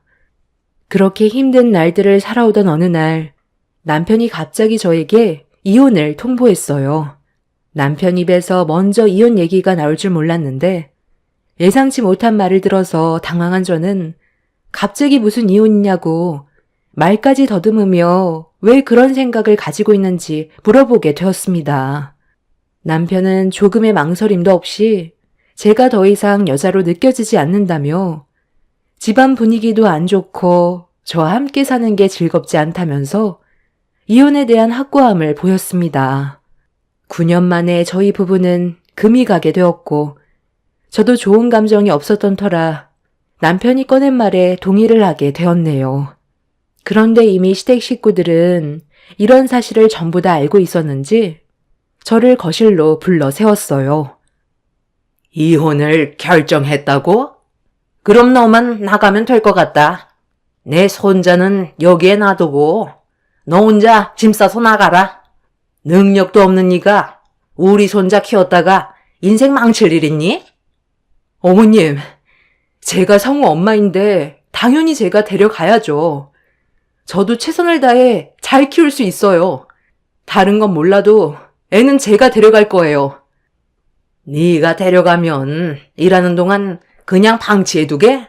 학교 다녀오면 학원도 다녀야 되고 해야 될 일들이 앞으로 얼마나 많아지는데 네 옆에 있으면 학교 다녀온 뒤 집에만 처박혀 있을 거 아니야. 요즘 세상이 얼마나 빠르게 변화되고 있는데 애를 방치하려고 해? 쥐꼬리만한 월급으로 불칠이나 할 수 있겠어? 만약에 네가 정말 데려가고 싶다면 너한테 있는 재산 전부 다 토해내고 가거라. 나는 손해보는 장사는 하고 싶지 않거든. 정말 내 손자 데려갈 생각이면 네가 가지고 있는 재산 탈탈 털어서 내 아들한테 넘기고 양육비도 받지 않겠다고 한다면 내 손자 너한테 남겨주마. 내 아들이 너랑 보낸 9년의 시간 되려 위자료 받아야 하지 않겠어? 그게 싫으면 법적 소송으로 가던가. 내 큰딸이 변호사인 거 알지? 너도 변호사를 선임하겠지만 대형 로펌 변호사와 비교가 되겠니? 시모는 갑자기 제 아이를 주지 않겠다며 데려가면서 전 재산을 토해내야 된다고 압박을 가했어요. 남편도 그렇게 해야 아이를 주겠다며 강하게 밀어붙였고 한참 동안 서로 대화를 주고받았지만 제 말은 시댁 식구들에게 씨알도 안 먹혔습니다. 결국 저는 제 아이를 데려가기 위해 전 재산을 압수당했고 그렇게 이혼 서류에 도장을 찍은 뒤 아이를 데려가려고 시댁 문 앞에서 기다리고 있는데 시댁 식구들이 문을 열어주지 않았어요. 그때 뭔가 잘못됐다는 걸 느끼게 되었고 당장 제 아이를 보내달라고 했지만 시댁 식구들은 아무것도 없는 빈 껍데기인 저를 그동안 먹여주고 재워준 것만도 감사하게 생각하라면서 아이는 저에게 보내지 않겠다는 충격적인 말을 꺼내었고 그 자리에서 한참 동안 오열을 하며 애원했지만 굳게 닫힌 문은 열리지 않았습니다. 이런 상황을 해결하기 위해 제가 할 수 있는 건 변호사를 선임하는 방법밖에는 없었어요. 그런데 법적 싸움을 하기 위해선 돈도 많이 필요했고 제가 가지고 있는 게 없다 보니 앞으로 어떻게 해야 될지 모르겠더라고요. 너무 막막했어요. 그래도 9년을 함께 얼굴 보며 가족처럼 지냈던 사람들이라 믿고 행동했던 건데 전 재산 압수하고 애까지 뺏어갈 거라곤 상상조차 하지 못했습니다. 상황이 좋지 않았지만 무슨 수를 써서라도 아이를 데려와야 할 것 같아 변호사와 상담도 하고 법적 준비를 하고 있었는데 남편한테 전화가 왔어요. 새 출발하게 해준 것만도 감사하게 생각하라면서 가진 것도 없는 제가 아이를 데려오면 뭘 해줄 수 있을 것 같냐고, 아이의 미래를 위해서라도 쓸데없는 행동하지 말고 혼자 살라고 저에게 쐐기를 박았습니다. 남편의 말을 듣고 있던 저는 무슨 말이라도 해야 되는데 말문이 턱 막히더라고요. 저도 제 아이가 행복하길 바라지 불행한 삶을 사는 걸 원하지 않았거든요. 저처럼 가난을 물려주고 싶지 않았고 결국 법적 소송을 진행하려다가 아이의 미래를 위해 멈춰버리게 되었습니다. 제가 남편에게 준 재산은 앞으로 아이한테 들어가게 될 교육비라고 생각하라며 그렇게 전화를 끊었고 저는 그날 이후 매일을 눈물로 힘든 삶을 보내왔어요. 더 이상의 인생을 살아가는 게 무의미하게 느껴져 엄마의 곁을 따라가고 싶었고 한적하고 조용한 곳에 찾아가 해선 안 될 선택을 하려 했는데 그때 갑자기 핸드폰에 모르는 전화가 걸려왔어요. 혹시 제 아들이 아닐까 하는 마음에 목소리라도 들어보고 싶어 전화를 받았는데 자신이 변호사인데 상속 문제로 전화를 했다면서 아빠의 이름을 거론했어요. 별로 듣고 싶지 않아 전화를 끊으려던 찰나 아빠의 목소리가 수화기를 통해 들려왔습니다. 그리고 저와 전화 통화를 하던 변호사는 제가 상속 지분 1순위라며 문자로 보낸 주소로 일단 와달라며 아빠의 몸 상태가 안 좋다는 말과 함께 시간이 많지 않다고 저를 보고 싶어 한다는 말을 전달해 주었어요. 저도 인생의 막을 내리려 했지만 문득 엄마를 떠나게 하고 저에게 상처 준 아빠가 어떤 삶을 살고 있는지 두 눈으로 확인해 보고 싶었어요. 그래서 문자에 적힌 위치로 가보게 되었고 어느 저택 앞에 도착을 하게 되었습니다. 초인종을 누르니 좀 전에 통화했던 변호사라고 자신을 소개하면서 저를 집 안으로 안내했어요. 그렇게 들어간 집 안에는 제 아이보다 2살 정도 많아 보이는 아이 한 명이 저를 바라보고 있었고 변호사가 방문을 열면서 들어가면 된다는 말에 방 안으로 발을 들였는데 9년 만에 절연한 아빠가 저를 보며 미소를 띠고 있었어요. 9년 전과는 전혀 다른 모습으로 침대에 누워 있는데 몸 상태가 상당히 안 좋아 보였습니다. 저는 그런 아빠의 모습을 보면서 분노가 치밀어 화가 날 줄 알았는데 눈물부터 쏟아져 나왔고 왜 이렇게 살고 있냐며 그 자리에 주저앉아 버렸어요. 아빠는 대장암 말기로 시간이 얼마 남지 않았던 상태였습니다. 아빠는 저에게 미안하다는 말만 반복하면서 저에게 용서를 구하고 싶었지만 그동안 용기가 나지 않았다면서 자신의 잘못으로 인해 엄마가 세상을 떠났는데 너무 죄책감이 들어 차마 장례식장에는 갈 수 없었다며 아빠도 눈물을 흘렸어요. 아빠는 저에게 솔직하게 내연녀와 바람 피웠던 걸 인정했어요. 돈 많은 여자를 바에서 만났는데 그때 그 여자의 부모가 한날 한시에 교통사고로 세상을 떠나서 괴로워하고 있는 모습을 보고 위로를 해주다가 서로 눈이 맞게 되었고 그렇게 엄마 몰래 관계를 지속해오다가 극장에서 들키게 된 거라며 그때 당시 아빠는 지긋지긋했던 가난이 싫어 엄마와 저를 버리고 돈 많은 상간녀와 새 삶을 살게 되었고 그렇게 지내던 도중 아이가 생기면서 가정을 꾸리고 살아가다가 상간녀가 췌장암으로 몇 년 전에 먼저 떠났다는 걸 듣게 되었습니다. 혼자가 되어버린 아빠는 상간녀와의 사이에서 낳은 자식을 키우다가 몸에 이상을 느꼈고 검사 결과 대장암 말기 판정을 받게 되는 악재가 계속 이어져 버리게 된 거였어요. 그리고 혼자 남겨진 아이가 걱정돼 아빠는 저에게 모든 재산 상속권을 넘겨주는 대신 죄 없는 아이를 보살펴달라는 부탁을 하게 된 거였습니다. 그렇게 아빠가 살아온 인생에 대한 모든 설명을 듣게 된 저는 슬픔과 분노가 공존했지만 저는 아빠가 되려 저에게 기회를 준 것 같았어요. 현재 저에게 놓인 상황에서 할 수 있는 건 아무것도 없었던 상태였는데 아빠가 나타나 많은 재산을 저에게 상속해 주겠다는 약속을 했고 저는 그런 아빠를 이용해 시댁에 있는 제 아이를 데려오고 싶었습니다.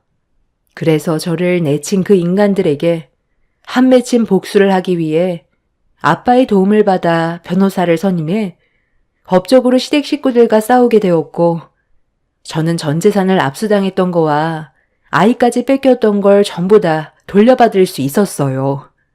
정말 힘든 싸움이었지만 아빠의 도움이 없었다면 저는 평생 제 아이를 되돌려 받을 수 없었을 겁니다.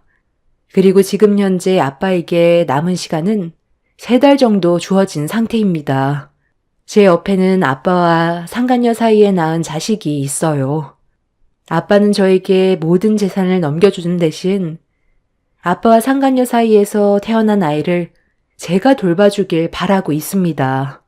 앞으로 제 아이와 살면서 부족한 없는 인생을 만들어갈 수 있을 정도의 재산을 받았지만 그 아이를 볼 때마다 극장에서 받았던 충격적인 장면과 엄마가 고통스럽게 세상을 떠났던 게 계속 떠올라 마음이 안 좋습니다. 아빠의 재산을 받기 위해 약속을 했지만 제가 과연 그 아이를 보면서 버틸 수 있을까요? 6살인 제 아들과 2살밖에 차이가 안 난다는 것도 충격이지만 평생 이런 사실을 가슴에 묻고 사는 게 정답일까요? 저에게 주어진 삶이 이런 거라면 그냥 받아들이고 살아야 하는 건지 모르겠어요. 하루하루가 답답하고 괴로운데 아빠와 상간녀 사이에서 태어난 아이는 저에게 많이 의지하고 있는 상황입니다. 아무래도 두려운 마음이 큰 것 같아요. 그 여자가 병으로 떠났는데 아빠까지 병으로 떠나게 되니 얼마나 무섭겠어요. 죄 없는 이 아이도 행복해질 권리가 있는 거잖아요. 앞으로 어떤 삶이 펼쳐질지 모르겠지만 현실을 받아들이고 최선을 다해 다시 살아보려고요. 한 번뿐인 인생 후회보단 행복을 위해 달려가는 게 좋을 것 같아요. 어찌 보면 제 이복 동생인 거고 이 아이는 죄가 없으니 좋은 마음으로 감싸주는 게 정답인 것 같아요. 제 사연 들어주신 분들 감사합니다. 안녕하세요. 새로운 인생, 새 출발을 앞두고 있는 여성이에요. 시골에서 힘들게 사는 부모님의 뒷바라지를 받아 공부를 하고 대학을 마쳐 취직을 했어요. 서울로 상경하여 좋은 회사에 입사한 저는 부모님의 자랑이자 얼굴이었고 그곳에서 만난 남편과 결혼을 하였어요. 넉넉하지 않은 형편이었지만 그래도 아이 하나 낳고 셋이 살만한 정도였는데 대신 무조건 맞벌이를 해야 했어요. 그런 와중에 저희 시어머니는 참 공주처럼 사시는 분이었는데 저희 부모님은 희생만 하셔서 그런지 처음엔 그런 모습들이 정말 좋아 보이고 꼭 부모들이 희생을 할 필요는 없구나. 본인 인생을 사는 게 멋지다라고 생각했지만 그것도 잠시 시어머니는 정말 특이하시고 신기하신 분이었습니다. 제가 이해하기엔 조금 난해한 분이었는데 항상 멋에 취해 사시는 분이었고 본인이 가지고 싶은 것은 어떻게 해서든지 꼭 손에 넣고야만 하는 분이셨어요. 용돈이 30만 원이 뭐니? 꼴랑, 한 50은 넘게 줘야지. 너 그렇게 짠순이처럼 굴지 마라. 다 애비가 번 돈이잖아. 어머님, 아파트 대출값에 애 학원비, 그리고 관리비에 생활비까지 하면 솔직히 너무 빠듯해요. 그나마 맞벌이니까 이 정도죠. 제가 안 드리고 싶어서 안 드리는 게 아니라 못 드리는 거니까 좀 이해해 주세요. 저희도 여유가 있어야 돈을 모으죠. 아니 그래도 10은 텄어라. 내가 좀 바쁘니? 친구들 만나서 이것저것 쓰고 하는데 내가 맨날 얻어먹을 수가 있냐고. 너처럼 외모 관리 신경 쓰지 않는 애들은 몰라. 얼마나 돈 쓸 데가 많은 줄 아니? 그러니까 아끼지 말고 팍팍 나한테 쓰란 말이야. 항상 돈이 모자라는 시어머니셨고, 워낙 씀씀이도 크시고, 외적으로 굉장히 많이 가꾸시는 분이었기 때문에 늘 품위 유지 비용으로 모든 용돈을 쓰곤 하였죠. 그럴 때마다 늘 어머님은 저에게 용돈을 요구하였지만 이것저것 돈이 많이 들어가는 저희 집 형편으로서는 어머님을 감당해내기란 쉽지 않았어요. 그런 어머님은 늘 저에게 불만이 한가득이었어요. 엄마, 못 보던 옷이네? 옷 샀구나. 예쁘다. 잘 어울려. 돈 좀 주고 샀겠는데? 굉장히 옷이 고급스러워 보여. 그럼 이게 얼마짜리인 줄 아니? 백화점 한정판으로 산 거야. 어때? 클래스가 다르지? 이래서 백화점 옷을 입어야 돼. 당신도 좀 보고 배워. 엄마 옷 입는 센스라던가. 보는 눈이 얼마나 높아? 오히려 젊은 당신보다도 훨씬 낫다. 우리 형편이 빠듯하니까 그렇지. 아무리 둘 다 대기업 다니면 뭐해? 한 달에 이렇게나 나가는 돈이 많은데 나까지 백화점 옷 사입으면 집 거덜나겠다. 당신 가능하겠어? 나도 꾸밀 줄 몰라서 안 꾸미는 거 아니야. 그렇게 얘기하지 마. 할머니 옷장 가면 새 옷 엄청 많아. 어제도 할머니 백화점 다녀왔죠. 저도 데려가세요. 구경 가고 싶단 말이에요. 할머니보다 엄마가 더 할머니 같아. 할머니는 맨날 화장하고 예쁜 옷 입고 놀러 다니는데 엄마는 맨날 똑같은 옷만 입고. 어머머, 얘는 무슨 새 옷이 많다고. 넌 젊은 애가 그렇게 후줄근하게 하고 다니니까 얘가 너한테 그런 소리를 하는 거 아니야? 너도 좀 꾸며라. 그깟 돈 얼마나 모은다고? 그렇게 아끼다가 똥 된다. 사람은 즐길 줄 알고 살아야 하는 거야. 사치스러운 어머님과는 달리 상대적으로 아끼며 살았기 때문에 제 자신을 그렇게 꾸미진 못했어요.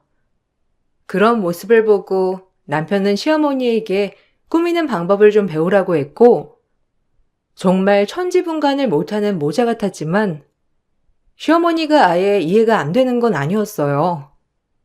같은 여자로서 아직까지 많이 꾸미고 싶어 하실 수도 있으니까 그런 건가 보다 하곤 했습니다. 정도가 지나치시지만 않으면 어머님을 최대한 이해하려고 노력했지만 어머님은 뭐든지 본인이 1순위곤 하였죠. 우리 어머님 진짜 대단하지 않아요?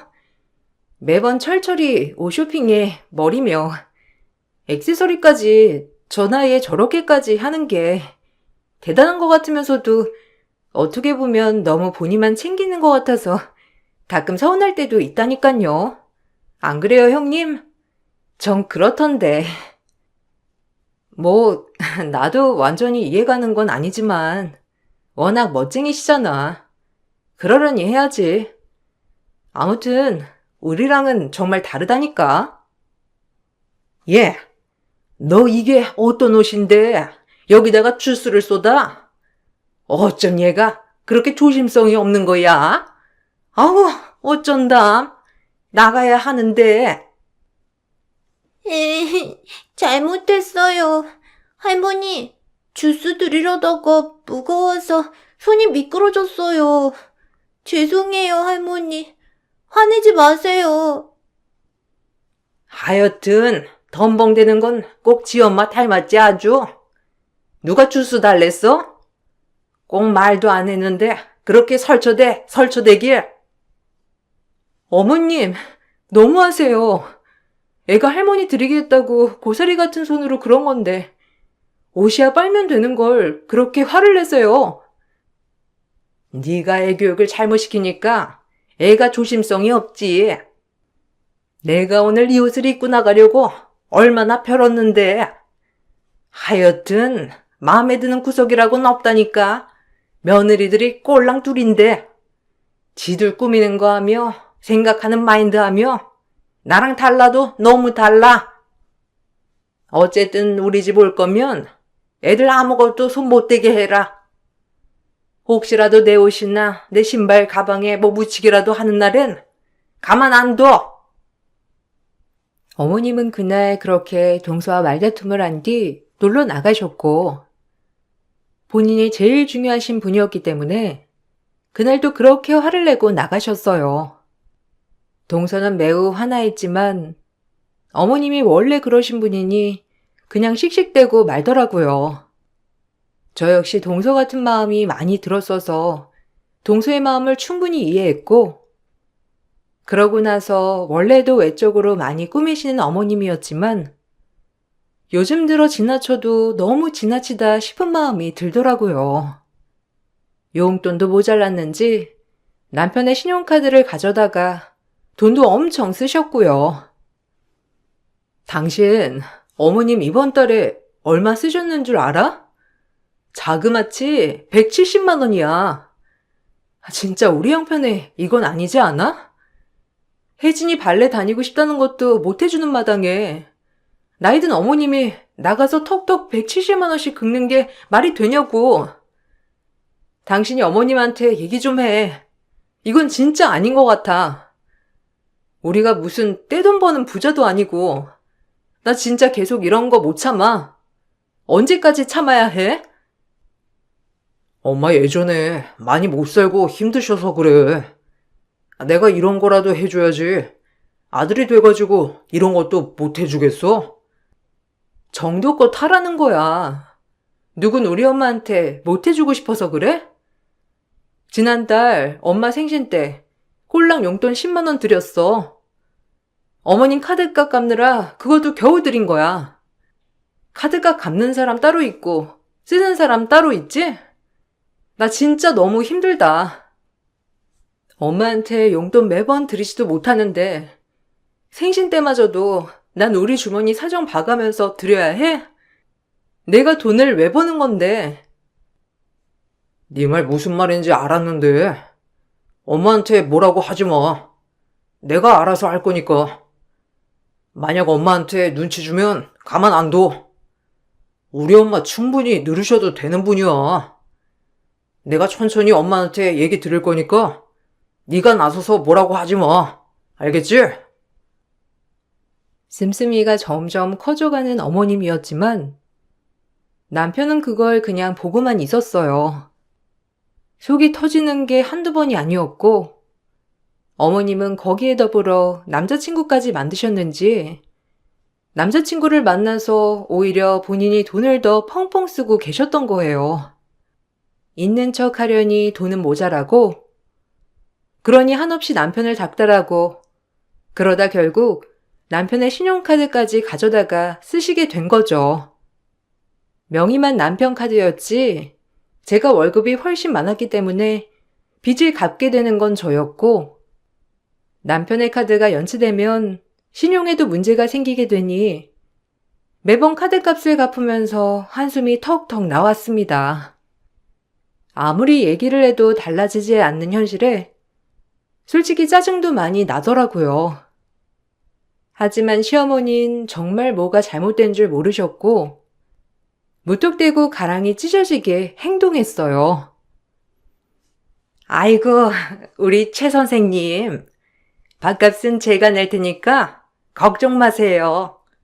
이까지 밥값 얼마나 한다고? 제가 낼 테니까 많이 드세요. 아유, 그럼 우리 여사님 덕분에 맛있는 거 감사히 먹겠습니다. 우리 여사님 좋아하는 이유가 이렇게 여장부처럼 시원시원하니 내가 안 좋아할 수가 있겠어요? 매일같이 맛있는 거 사주시고 좋은 거 보여주시고 내가 아주 몸둘 바를 모르겠다니까요. 최 선생님이 저한테 주시는 사랑만 하겠어요. 언제든 제가 쏠 테니까 지갑은 비우시고 나오셔요. 아셨죠? 허세만 가득한 시어머니를 정말 감당하기 어려웠고, 그 무렵 친정엄마가 관절 수술로 인해 목돈이 필요할 찰나였는데 전 당연히 엄마이기 때문에 그 돈을 해주고 싶었습니다. 하지만 남편과 시어머니는 극구 반대하며 못쓰게 했고, 제 돈까지 이래라 저래라 하는 마당에 진짜 짜증 나더라고요. 본인들에겐 쓰길 바라면서 내 엄마한텐 못 쓰게 하는 꼴이 말이에요. 나 용돈 줄 땐 그렇게 눈치 주더니 너네 친정에 갖다 바친 돈은 아무렇지 않게 떡떡 갖다 바쳐? 어떻게 그러니? 어머님, 그건 차원이 다른 문제죠. 어머님한테 매달 들어가는 돈이고 저희 엄마는 이번에 수술하시는 수술비예요. 자식된 도리로서 이 정도도 못 해드리나요? 당신 얘기해봐. 내가 버는 돈 친정엄마 수술비 좀 내준다는데 이게 잘못된 거야? 한두 푼도 아니고 솔직히 결혼했으면 넌 이 집 사람이지. 장모님 꼭 수술하셔야 한대. 무릎 그거 고질병인데 해도 어차피 효과 없대. 내 주변 사람들도 수술했는데 효과 하나도 없다더라. 다 돈 낭비하는 거지. 그러니까 하지 마시라고 그래. 와, 진짜 너무한다.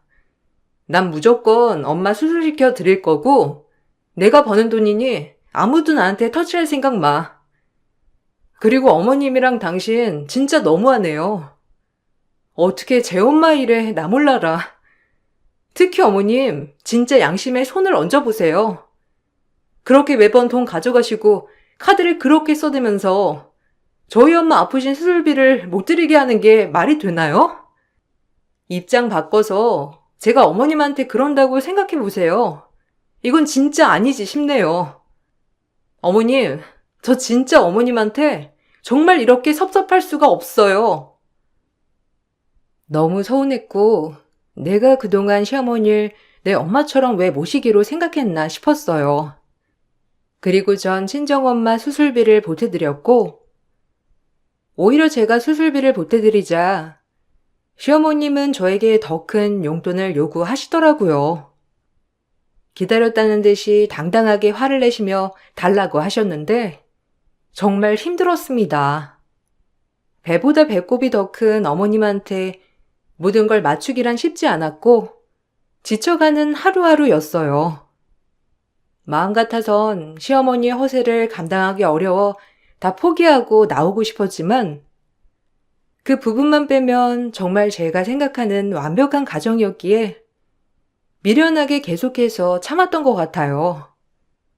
그래, 꾸미는 걸 저렇게 좋아하시는데 어쩌겠어 라는 마음으로 말이죠. 네 엄마 수술비 몇백 할 거 아니야. 나한테 몇십 주는 게 그리 아깝니? 나 오늘 놀러 나가야 하니까 10만 원만 보내라. 애비한테 얘기하니까 생활비는 네가 관리한다며. 너한테 달라고 하라던데 애비가 기눌리지 말고 당당하게 받아내라고 하더라. 어머님, 저번 주에 돈 드렸잖아요. 도대체 그 돈은 다 어디서 쓰시길래 매번 제 얼굴만 보면 돈 타령을 하시는 거예요? 어머, 내가 나 혼자 좋자고 쓰는 줄 알아? 혜진이랑 네 조카랑 내가 오랜만에 데리고 나가서 바람 쐬주려고 하지. 무슨 내가 나만 생각해서 돈 달라고 하는 줄 아나? 혜진이랑도 오랜만에 시간 보내고 싶어서 그래. 할머니로서 해준 것도 없고. 정말요? 어머님이 웬일이세요? 애들 생각도 다 해주시고. 그럼 저야 감사하죠. 가뜩이나 요새 주말에 계속 특근인데. 그러니까 네가 찬조를 좀 해줘야지. 너희 애랑 네 동서네 애 데리고 놀러 가는 건데 모처럼 내가 스트레스 풀어줄 테니까 걱정 말고 찬조나 해. 네 동서 보고도 하라고 해야지. 나도 마냥 나만 생각하는 사람 아니다. 그러니까 너무 그렇게 보지 마. 어머님한테 정말 많이 지칠 때쯤 어머님은 처음으로 아이들을 데리고 놀러 가겠다고 했어요. 할머니로서 처음 손주들을 챙기는 것 같아 놀라기도 했고, 내가 모르는 어머님의 면모가 있는 것 같아 조금은 놀란 마음이 들었어요. 그래서 저와 동서가 어머님께 찬조도 해드리고, 고마운 마음으로 아이들을 맡겼더니 어머님은 신나게 아이들을 데리고 놀러 나갔고, 아이들도 참 좋아했어요. 할머니랑 연주랑 이렇게 셋이 놀러 가니까 너무 좋아. 처음으로 할머니랑 이렇게 놀러 가는 거잖아. 얘기했어야지. 그렇게 좋아? 할머니랑 연주랑 오늘 맛있는 거 많이 먹고 재밌게 놀다 와, 우리 딸. 엄마도 가면 좋은데 주말에 출근을 해야 해서. 얘는 내가 할머니인데 뭐가 걱정이야. 재밌게 놀다 올 테니까 걱정 마라. 자, 얼른 출발하자. 재밌겠지? 어서 가자. 근데 어디로 가시는 거예요? 어머님 차도 없어서 대중교통 타고 다니시려면 힘드실 텐데. 제가 태워다 드릴까요? 아니다. 애들이랑 이런 것도 추억이지. 걱정 말고 넌 일이나 해. 주말에도 회사 바빠서 미쳐버리겠다며. 신경 쓰지 마. 그렇게 아이들은 어머님과 재미나게 놀러 나갔고, 어머님도 아이들을 데리고 놀러 나가기 시작하니 본인도 재미나고 기분이 좋았는지 주말에 종종 저와 동서가 일을 할 때면 아이들을 데리고 외출을 하였죠. 매번 어머님이 너무한다고 생각만 하고 있었는데 이 모습을 보니 사실 좀 죄송하더라고요. 그동안 진짜 본인밖에 모른다고 속으로 욕을 엄청 했었거든요. 그렇게 어머님에 대해 오해를 많이 했었구나. 오래 같이 살았다고 생각했었는데 다 몰랐구나 라는 마음을 가지며 고마웠었어요. 요즘 엄마가 애들 데리고 꽤 많이 나가시는 것 같은데 용돈 좀 올려드려야 하지 않아? 노인네가 얼마나 힘들겠어. 우리 형편에 지금 어머님 카드값에 용돈까지 올리면 관리비도 모자라겠다. 나도 어머님한테 너무 감사하긴 한데 다음 달에 성과금 나오니까 그때 어머님 따로 챙겨드리던지 할게. 자기랑 나도 요새 특근 때문에 바쁜데 혜진이 저렇게 잘 놀고 다니는 거 보니까 너무 감사하더라. 그래도 할머니 노릇도 잘하시려고 하는 것 같은데 내가 너무 오해한 것 같아. 우리 엄마가 표현을 안 해서 그렇지. 얼마나 생각이 깊으신 분인데. 이제라도 당신이 알아서 다행이다. 앞으로 잘 지내봐. 남편과 이런 얘기까지 하며 정말 잘 지내려고 했는데 그런 일이 있고 나서 어느 날 딸아이의 일기장을 보는데 지하철역 앞에 자주 갔다는 내용이 많이 있었어요. 그림일기라서 따로 그 아래 내용은 많이 적혀 있지 않았지만 주말마다 지하철 역사 앞에 자주 갔던 그림이 많았죠. 그 모습을 보고 어머님이랑 같이 대중교통을 많이 이용했구나 라고만 생각했어요. 그리고 한 달 정도 지났을 무렵 가족 행사가 있는 날이었고 방어초를 맞아 어머님이 드시고 싶다고 하신 모든 횟감을 떠서 시댁에 방문하였습니다. 그곳에서 전 놀라운 광경을 목격하였고 그 모습을 목격하자마자 사색이 될 수밖에 없었어요. 동서, 지금 뭐 하는 거야? 뭔가 오해가 있는 것 같은데 흥분 좀 가라앉혀. 하극상이야? 위아래도 없어? 이게 뭐 하는 짓이야? 이거 놓으세요. 저 절대 그냥은 못 넘어가니까. 형님도 이 얘기 들으면 절대 가만히 있지 않으실 거니까 저 말리지 마요. 가족 행사날 일찌감치 횟감 떠서 시댁에 가니 시모 머리를 쥐어뜯고 있던 동서였어요. 너무 놀라 말리는 와중 순간 동서가 내게 외친 한마디에 정말 횟감이고 나발이고 모든 걸 던지고 달려가 시모의 뺨을 찰지게 날려버렸습니다. 뭐? 앵벌이? 당신 도른 거 아니야? 아니, 어떻게 할머니가 돼가지고 손녀들 앵벌이를 시킬 수가 있어요? 돈에 미쳐도 단단히 미쳤죠. 지금 애들한테 그 돈 뜯어가서 본인 옷 사고 머리하고 남자친구 만나러 다니는 게 말이 돼요? 심지어 하루 종일 김밥 한 줄만 주고 이거 다 못 팔면 오늘 엄마 아빠 보러 집 못 간다고 아빠까지 하더래요. 애가 얼마나 무서웠으면 저한테 말도 못하고 울면서 간신히 말하겠어요. 혜진이한테도 물어보세요. 애들이 엄마 아빠랑 헤어지는 줄 알고 말도 못하고 매번 주말마다 억지로 따라 나섰나 본데 저 진짜 못 참아요. 인간이 어떻게 그러냐고요, 형님. 제가 너무한 거예요? 아니, 니들 지금 나한테 이러고도 너네가 무사할 줄 알아? 어디서 빼어먹은 버르장머리야? 나 오늘 일 가만 안 있어. 네, 사실은 이러했습니다. 어머님은 돈을 쓰다 모자라고 더 이상 돈 나올 방도가 없자 손녀들을 데리고 CD며 이상한 물건들을 받아다가 지하철 역사에서 앵벌이를 시켰던 거예요. 그러고 나서 나온 수익은 본인이 챙겼고 추운 겨울이었음에도 불구하고 손녀들을 하루 종일 바깥에서 썰게 하였어요. 아이들이 장사를 하고 있으면 본인은 남자친구를 만나러 가거나 근처 커피숍에서 커피를 마시며 손녀들이 돈을 벌어올 때까지 기다렸다고 하였는데 이 모든 사실은 동서의 딸 제 조카가 폭로하였다고 했죠.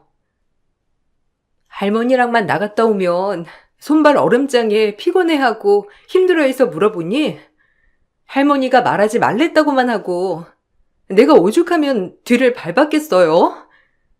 그러고 나서 물어보니까 옷까지 아주 못 사는 애들처럼 갈아입히고 앵벌이 짓을 시켜? 당신이 그러고도 할머니예요? 저 진짜 이대로 못 넘어가요. 남자에 미쳐도 유분수지. 그렇게 돈 벌어서 그 남자 만나고파요? 진짜 어이가 없네. 그동안 내가 오해했을 거라고 나 자신을 탓했는데 손녀들을 데리고 지금 앵벌이 짓을 시켜요? 진짜 사람 아니다. 정말 정상적인 사람 아니라고요. 어떻게 그런 짓을 벌일 수가 있어요? 나 지금 손 떨리고 말도 안 나오는데 얘네들이 왜 이렇게 쌍으로 덤벼? 그래, 얘네들 데려다가 좀 물건 팔게 시켰다. 왜? 내가 내 소녀들 데리고 사회생활 좀 가르치겠다는데 니들 왜 이래? 요새 애들은 아주 곱게만 자라서 이렇게 세상이 얼마나 험한지 좀 배워야지. 내가 그런 거 가르쳐 주려고 데리고 나간 건데 고마워하지는 못할 망정 지금 나한테 니들이 손찌검을 해? 나 가만 못 있는다. 시어머니는 말도 안 되는 소리를 하며 저희를 이상한 여자들 취급을 하였고 저희에게 똑같이 뺨을 날리셨죠. 그야말로 시어머니와 함께 육탄전이 시작된 거예요. 그리고 알게 된 사실은 시어머니는 저희 집을 담보로 저 몰래 남편 승낙을 받아 담보 대출까지 받게 된 사실을 알게 되었어요. 정말 더 이상은 간과할 수만은 없는 지경에 이르렀고 한계에 다다랐어요. 사회생활이요? 지금 이제 막 초등학교 들어간 애들한테 앵벌이 시켜서 나온 수익 가지고 놀러 다녔으면서 사회생활이라니. 형님, 이건 말로 안 끝나요. 어떻게 참아요? 저 정말 이대로 못 넘어가요. 이 짓을 글쎄 나갈 때마다 시켰대요. 그리고 이건 남편이 말하지 말랬는데 형님 집 담보대출까지 어머님이 받으신 거 아세요? 환갑이 한참 넘고 그저 놀기만 하는 사람이 대출 받을 일이 뭐가 있냐고요. 저도 이거 형님한테 말할까 말까 했는데 제가 비밀을 지킬 필요는 없을 것 같네요. 뭐라고? 아, 기막혀. 아니, 진짜 정신병 아니에요? 이제 하다 대출까지? 와, 진짜 정상 아니다. 정말 치 떨린다. 정말 아직까지도 이해가 가지 않았는데 시어머니는 그 수익을 가지고 매번 본인의 남자친구를 만나러 다녔고 딸들에겐 1원 한 푼 주지 않았다고 했어요. 그리곤 절대 우리들에게 말하지 말라고 그렇게 되면 아빠와 엄마는 살지 못한다고 했다고 하더라고요. 그리고 하다 집 담보 대출까지 그 말을 들으니 정말 더 이상 어머님을 보고 살 수 없겠다고 판단하였고 남편에게 모든 사실을 오픈했습니다. 그리고 저 몰래 대출을 받아준 얘기를 물으며 추궁을 하니 남편의 대답 또한 가관이었죠. 엄마가 무슨 생각이 있으시겠지. 아무렴 일부러 그랬겠소? 요즘 애들 오냐오냐 크긴 해서 그런 거 배워두면 좋긴 하지. 말 다 했어? 지금 혜진이 주말마다 나가서 앵벌이하고 들어왔는데 그게 아빠가 될 사람이 할 얘기야? 진짜 어이없네. 그리고 담보대출은 뭐야? 나 진짜 말도 안 나와. 영원히 비밀일 줄 알았니? 내가 모를 줄 알았어? 나 이해가게 설명해야 할 거야. 엄마가 필요하다고 하니까 받은 거지. 그 나이에 얼마나 외로우시겠어. 돈이라도 가지고 있어야지. 그리고 앵벌이라고 하지 마. 그냥 창조 경제라고 해. 우리 땐 다 나가서 돈 벌기도 하고 그랬는데 뭐. 드라마 6남매 모르냐? 넌 너무 깐깐해. 너도 비정상인 건 진작 알았는데 그 엄마한테 뭘 배웠겠냐? 이왕 이렇게 된 거 잘 됐어. 너랑도 끝장을 봐야겠다. 어차피 일어난 일 너랑 네 엄마 절대 안 변할 거고 우리 혜진이가 거기서 무슨 영향을 받으며 살까 두렵다 진짜. 끝이야. 그죠? 이혼이라도 하겠다는 거야? 야, 우리 사내 부부야. 너 이혼하고 멀쩡하게 회사 다닐 수 있을 것 같아? 내가 왜 못 다녀? 네가 못 다니지. 유책사유가 니네 집구석인데. 어디 한번 해보자. 나 절대 안 넘어가니까 그런 줄 알아.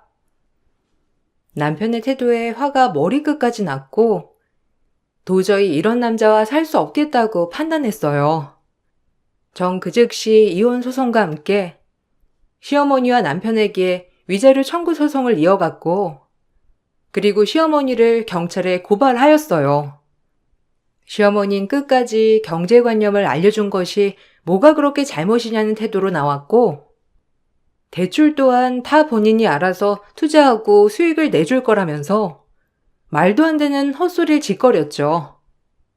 본인의 남자친구가 주식 박사라며 헛소리하는데 저 말고도 동서 또한 서방님과 이혼을 진행하였어요. 그 집은 다행히 서방님이 너무나도 미안한 마음에 순순히 이혼을 해주어서 협의로 끝이 났고 전 양육권 때문에 소송까지 이어지게 되었던 거예요. 소송을 진행하면서 판사님과 변호사님도 정말 기가 막혀 하셨는데 요즘 시대에 소녀들 앵벌이는 물론이고 며느리 몰래 아들을 꼬여내 집 담보대출을 받게 한 시어머니가 어딨냐며 혀를 차고 기가 막혀 하시더라고요. 아니, 어떻게 본인 손녀들한테 그리고 이렇게 지하철 역사 앞에서 불법으로 노점상 차리는 것도 안 되는 거예요. 대출까지 진짜 가지가지. 어떻게 참으셨어요, 그동안? 일단 승산 충분히 있으시니까 저만 믿으세요. 힘내시고요. 그러게요. 뭐를 보고 여기까지 참았는지. 이제 애한테까지 그러니까 도저히 못 참겠네요. 남편 또한 정상이 아니고요. 아니 할머니가 돼가지고 경제관념 좀 심어준 게 그렇게 잘못입니까? 전제 며느리들이 이해가 안 가요. 어쩜 애를 그렇게 싸고 도는 건지. 변호사님, 제가 소녀들을 좀 가르친 게 이럴 일이에요? 이런 걸로 이혼을 한다니 이해가 안 가네 진짜. 그리고 대출은 우리 최 선생님이 주식 박사라 다 수익 걷어서 어른이 돈 불려줄 건데 정말 왜 못 기다리는 거야? 이러니 그 짓꼴을 못 면하지. 인생 한 방인데 진짜. 어리석다. 좀 기다리면 내가 돈도 벌어다 줄 거고 애들도 딱 교육시켜 놓을 건데 참. 끝까지 반성하지 않는 시어머니였고, 그동안 가정생활을 하면서 시어머니의 소비 내역, 그리고 남편의 방관 등 도저히 혼인 생활을 유지할 수 없다는 판단하에 판사님은 이혼 판결을 내주셨어요. 그리고 전 위자료까지 받아낼 수 있었고, 이런 아빠와 할머니에게 절대 아이를 맡길 수 없다는 판단하에 양육권과 치권 모두 제가 가져오게 되었답니다. 그럼에도 남편은 이해를 못하더라고요. 이게 이렇게까지 할 일이야? 진짜 100번 양보해서 엄마가 잘못했다고 하더라도 애들이 재밌으면 됐던 거 아니야? 재미? 혜진이한테 물어봤어? 억지로 했대. 너무 춥고 배고팠는데 엄마 아빠랑 같이 못 산다고 하니까 말도 못하고 한 거야. 그리고 애들은 그 추운 길거리에서 김밥 한 줄 던져두고 본인은 남자에 미쳐서 남자나 만나러 가고, 그게 말이 된다고 생각하니? 네 엄마 생각하는 수준 딱 거기야. 그리고 너도 네 엄마 잘못했다고 인지 못하는 수준 또한 똑같고, 내가 너랑 어떻게 사니? 너 볼 때마다 상식적이지 못하다고 생각이 들 텐데 어떻게 혼인 생활을 유지하냔 말이야. 됐고, 이제 끝이니까 면접 때 빼곤 연락 마. 너도 네 엄마도 정신병자야. 내가 그걸 인지하지 못하고 그냥 참으려고만 했던 게 후회스러워. 함께해서 더러웠다 정말. 내 인생에 이혼은 없다고. 너만 참으면 될 일인데. 그리고 엄마가 수익 내준대잖아. 좀 참아줄 수 없어? 말도 안 되는 소리를 하며 붙잡는 남편을 뿌리쳤고, 저런 걸 믿고 결혼을 했다니 진짜 후회 막심이었고 그렇게 이혼을 했어요. 동서에게 듣기로는 어머님이 그 남자친구에게 갖다 바친 돈만 어마어마하다고 하더라고요.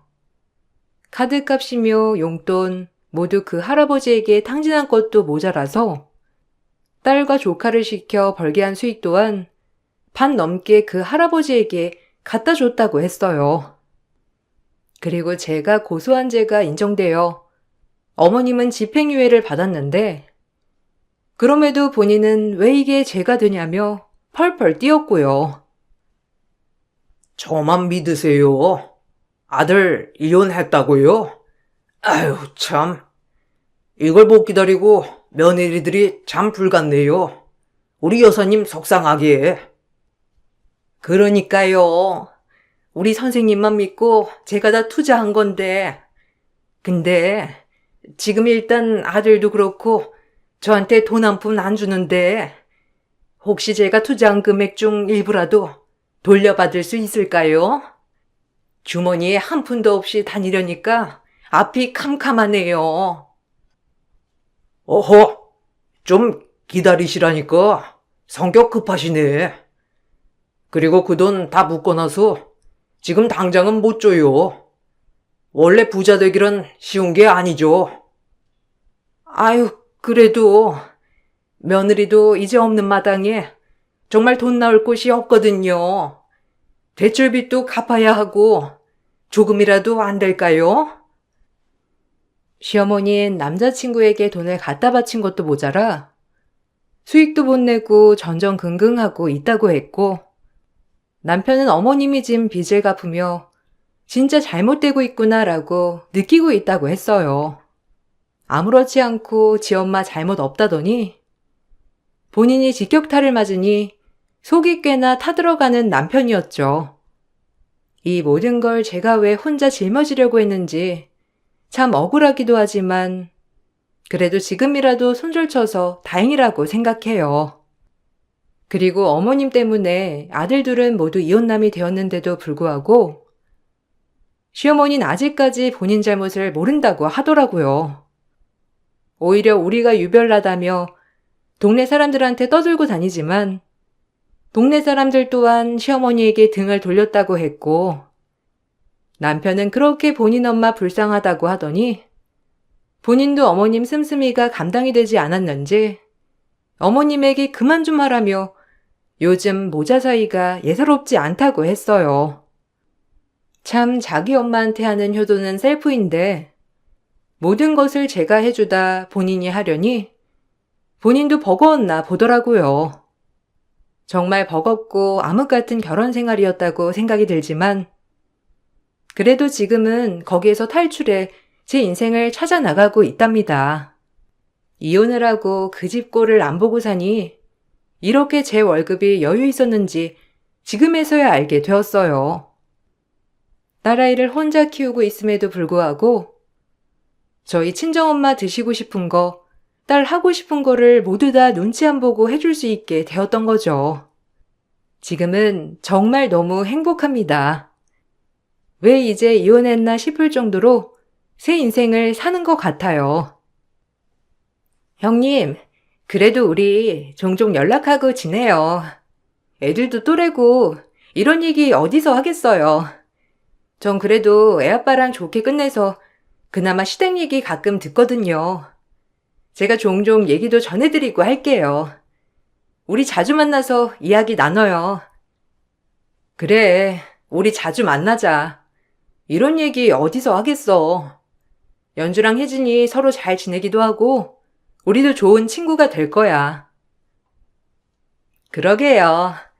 참 결혼하면서 가장 큰 수확이 정말 친한 친구를 만든 것 같아 그래도 헛되지만은 않은 것 같아요. 그리고 동수아는 잘 지내고 있답니다. 이런 얘기 참 창피해서 하긴 그렇지만 지금은 동서와 만나면 서로 깔깔대며 그때 일을 떠올리고 있답니다.